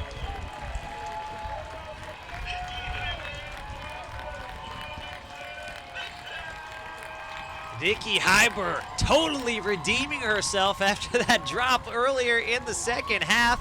Getting the end around here, using her speed to slip right inside the pylon. Look at a perfect setup here, the misdirection. Heiber on the end around. Great block on the outside by Dvorak. Heiber winning the race to the pylon. 6 points. Minnesota's offense pouring it on late here into the night in St. Paul. Extra point attempt is good once again. And Minnesota's lead extends back to 10 on what, unfortunately for Houston, could have been a put-away drive.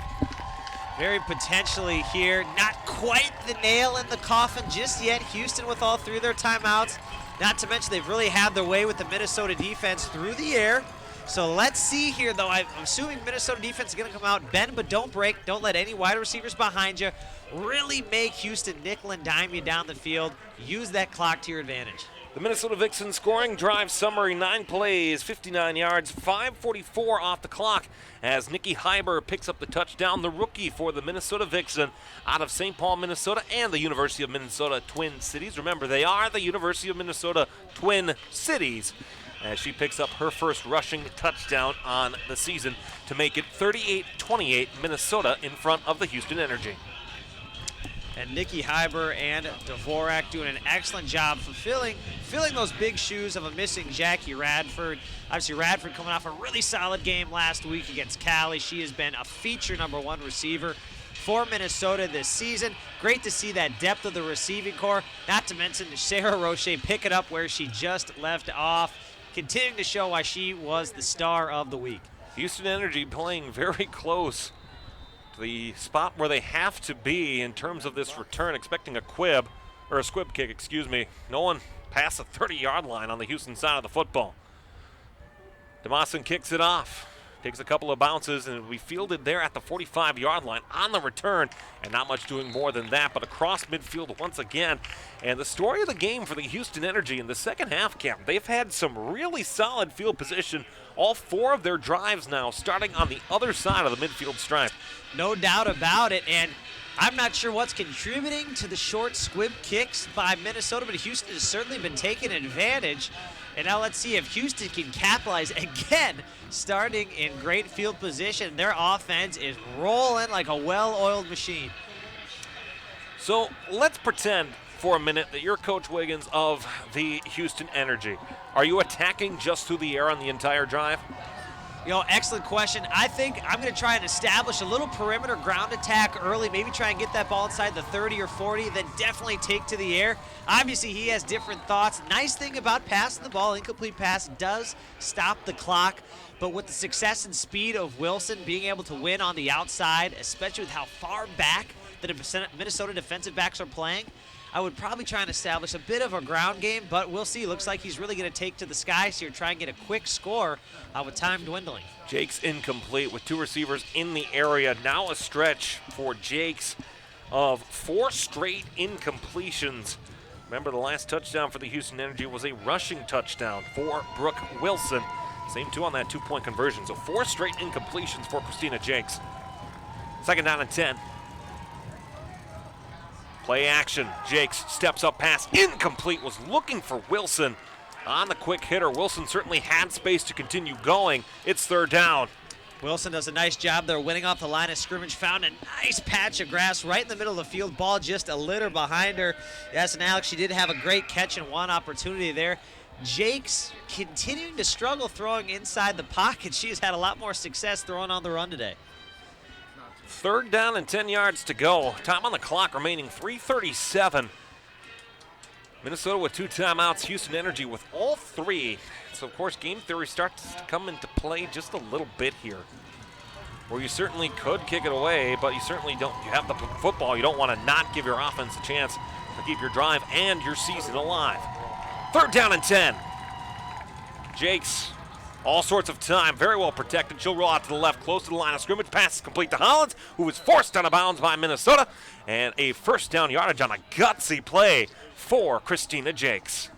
Jakes, plenty of time to throw there, flirting with that line of scrimmage again, just keeping that foot behind it. You'll see her line of scrimmage right about the 48-yard line. She was just had her foot behind it to complete that pass for a big 1st down there. And now we're seeing the urgency a little bit from Houston. As you can see, getting that play call in quickly from the sidelines. They do not have a lot of time on their hands. They need a big play here and quickly. 1st and 10 for Houston at the Minnesota 35-yard line with 3:02 left to go in regulation. Hand off to Wilson. She'll follow the blocking with space, able to escape out of Minnesota's tackle. She's got a 1st down. Brooke Wilson, a great carry, pickup of 10. And the chains move for the Houston Energy. But there is a flag on the field. Flag looked like it came in there from the umpire, Tony Day, meaning something likely happened probably towards the backfield. Let's see what we got here. Looks like we might have a personal foul if I read that signal correctly.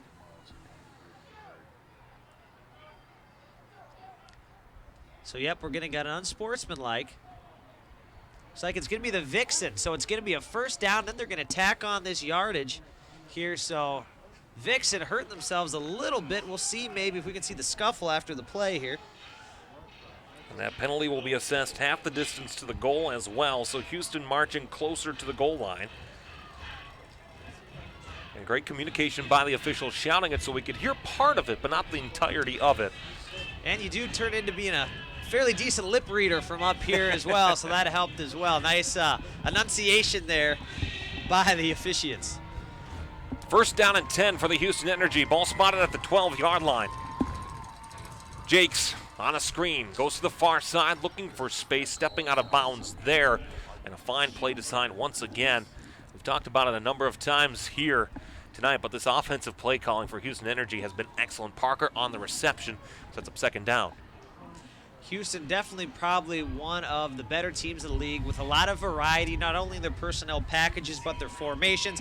That then it comes back to Brian Wiggins' Canadian Arena League experience. He's seen a lot of different offenses and schemes, certainly has incorporated them into his playbook. All-time leading receiver in terms of receptions per game in one game for the Calgary Stampeders is Coach Wiggins. Wilson on the carry, out of bounds at the 8-yard line, a pickup of 2 and another 3rd down for the Energy. So again, we've seen the Energy outside of the last drive really struggle inside the 20-yard line. Now remember, they got a lot of field to work with on the right side, ball on the left hash after that Wilson scamper. Wouldn't be surprised here to see Jakes booted out to the right. Let's see if they come out maybe with that trips formation on the left side. And it looks like they do a little trips bunch formation. Watch those wide receivers on the drags across the field left to right. 3rd down and 4. Pitch to the far side. Hollins, the ball carrier, towards the end zone, into it. Touchdown, Houston Energy. Brianna Hollins into the end zone from 8 yards out. It's a 4-point game, 38-34. Houston will just not go away. Excellent drive there. Huge 3rd down conversion. You can see going to one of their playmakers here, getting great blocks out there by the wideouts. Goes into the end zone, no problem. Huge touchdowns for Houston, keeping their playoff hopes and season alive here potentially. 2-point conversion attempted here by Houston. Goes back to the far side, towards the end zone, close towards it, but I think stopped short, and indeed Haynes stopped short of the goal line. 2-point conversion, no good. The score remains Minnesota 38, Houston 34, as Haynes stopped short of the line. Huge stop there. Haynes looked like she was going to get in, had some good momentum going downfield there. Gets stood up right there. Boom, great job by Minnesota to swarm to Haynes, stopping her just at about the half-yard line. Now that makes it's touchdown or nothing for Houston. Tank Nelson with the game-sealing interception in Cali with a huge block there. But once again, great effort on the ground here by Brianna Hollins from Houston, Texas, as she finds the end zone for her second time of the afternoon. But Hollins showing her versatility today, has done it receiving-wise on the ground and as a kick returner. You got to appreciate the versatility of the skill players for the Houston Energy. Houston Energy scoring drive summary, 7 plays, 47 yards, 2:03 off the clock, and Brianna Hollins with the touchdown. It's now a 4-point game, and so far, Minnesota 2 timeouts, Houston with all 3. We've seen the Houston Energy attempt and successfully convert an onside kick earlier, but with all 3 timeouts, it's decision time for Houston. It is. I wouldn't be surprised if they attempt an onside kick. Here's the advantage for Minnesota. Hands team. You know it's probably coming, so you're getting your wide receivers out there, your tight ends. You want your hands team in preparation for an onside kick. Hop on that football and stay on it. You can see right now the Houston head coach is having a discussion with the officials. Not sure if it was regarding that conversion, because they do not look like they're too happy. But I'm sure the hands team here for Minnesota has got plenty of glove juice. They're ready to go. Going to be keeping an eye out for that onside or potential squib kick, as we've seen Houston attempt many times today. Houston, I imagine, can be very frustrated by the numerous chances that they have had stopped by the officials short of the goal line, inside of the 1. So certainly you can feel the frustration, but at the same time, if you're Houston, you got to make plays that don't give the officiating crew any sort of a decision and impact on the play. Right, exactly right. The officials have done a nice job on those goal lines, really sprinting to that line of scrimmage where the ball carrier is, making sure to get those exact spots because, yeah, Houston, they were not getting those gimmies. Minnesota made it hard on them. The officials did a great job getting the spot, but we'll see here if Houston can get a little redemption, maybe get another onside kick. Chance here now for the Houston Energy. On the onside kick, bobbled, and possession for the football is fought for, and the officiating crew does signal that Minnesota has it. So Minnesota takes over 1st and 10 with 1 minute and 41 seconds left to go at the Houston Energy 49-yard line. One more look at the onside kick attempt. See right here, gets a nice favorable bounce from the Vixen. Oh, ball nearly slipping through the wicket. She does a nice job there to corral it. For a blink of a second there, Houston saw that football. They had a chance to get on it. Nice job, though, by the hands team there for Minnesota to recover. Now it's down to 1 first down to ice this game. Houston, all 3 timeouts. Again, the clock will stop after first downs picked up, if any are picked up by Minnesota. Kelly with Roche in the backfield. The handoff will be to Roche. She'll follow the blocking to the right side. Still on her feet, still moving forward. The push for the pile, close to the first down yardage. As the official, the side judge, comes in close, whistle will blow. Timeout taken by Houston, their first. Great run there for Roche, getting some help out from her teammates. You can see again from the pistol, just run a little 22 dive. Nice cut back to find the hole there. Just keeps the legs pumping. You can see the push there by Sparrow, getting about an extra 4 yards. Yeah, I mean, that's really best case scenario for Minnesota, picking up 9.5 on that first down carry, making Houston burn a timeout. Now you really just need about 1 yard, and this game is in the record books. Once again, scores in the WFA today. New Mexico 22-0 over Rocky Mountain Thundercats. Fourth quarter once again in St. Louis, 49-14. The slam in front of Cali War, 64-0 OKC over the Sun City Stealth. Nebraska advances. West Palm Beach does as well. Boston will play at home against Alabama next week. Baltimore will host New York Wolves in Division II. And Zydeco upsets Sioux Falls and will take on, I believe, Maine or the winner of the New Mexico game and the Rocky Mountain Thundercats. Second down. Houston with 2 timeouts left. Whistle will blow, and a timeout now taken by Minnesota as confusion on their offensive set results in their second timeout being wasted. See some frustration there. Going to come back and regroup. Nice part is you're up in this game. You're not down, so you got a little time to discuss it. Avoid mistakes before they happen. The timeout taken, clock stopped at 1:30 left to go. If you're joining us late here in this second half of play, Cam, we've seen a lot of offensive success but we didn't necessarily see it in the first half of play. No, it has certainly been a tale of two halves. Both halves entertaining to say the least, but first half very mistake-ridden, right? Both teams really struggling to find their footing. Second half, we got to see vintage Houston, vintage Minnesota, what we're used to seeing on offense. Both teams, great success through the ground, then making huge plays through the air.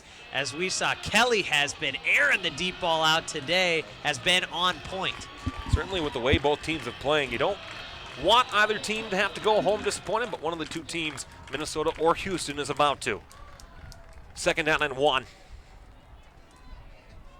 Lots of time taken here by Aaron Kelly. Goes to the left side. Roche picks up a big block that time. She'll have space to the left side of the field. She's got a first down yardage. A flag flies from about 30 yards out. And the clock will stop with a penalty flag with 1:23 left to go. And we'll see which way this comes. If this comes back for Minnesota, that's a big penalty there. And it will be against Minnesota. It'll be a chop block against Minnesota. That first down there would have iced the game. A huge call there for Minnesota. Let's take a look.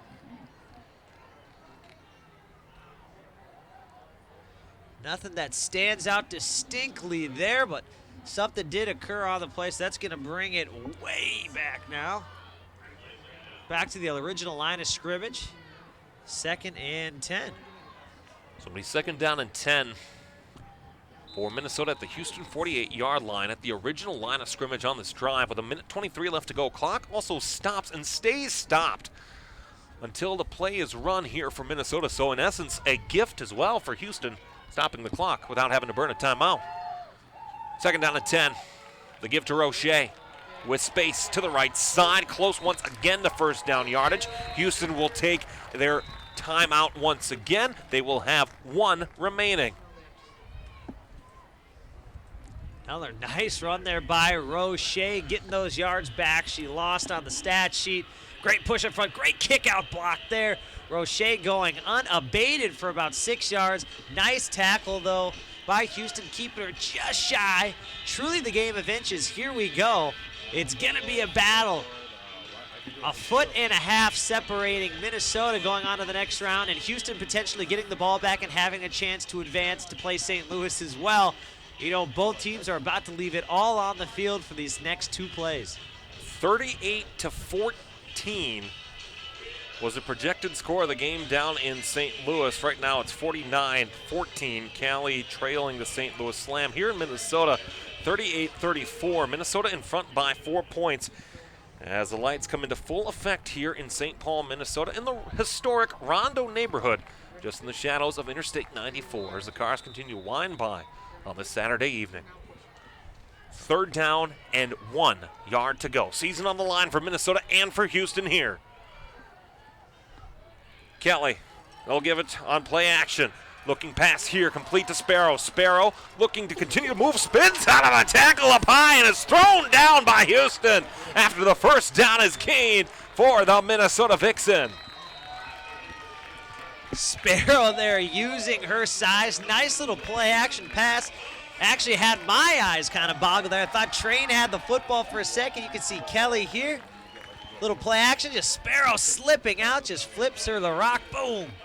Big point of contact there. You can see that tackle just a little too high from that Houston defender, allowing Sparrow to stiff armor. That ball nearly coming out there at the last second. Sparrow holding on for dear life. Huge first down for Minnesota. And barring nothing too crazy or a fumbled snap, that should do it. Houston Energy take their final timeout. They have none remaining. 1 minute and 7 seconds left to go. Houston, again, clock no longer on their side in that margin in terms of what time is given. If Minnesota runs the ball, they can run this clock right out. They can, and that's what I expect them to do. Looks like actually they have what we call a victory formation. That means you are just going to take a knee, let that clock run out here. So let's make sure these snaps get into Kelly's hands safe and sound. The first knee taken by Kelly.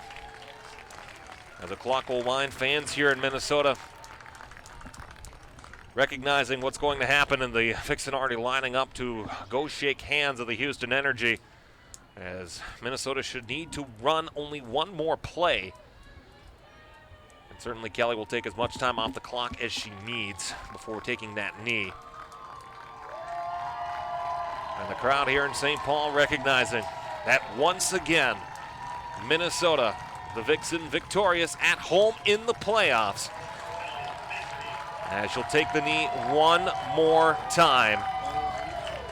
And for the first time in Minnesota Vixen franchise history, a regular and postseason sweep over the Houston Energy, and the first playoff victory over Houston in franchise history as Minnesota advances 38-34 over the Houston Energy.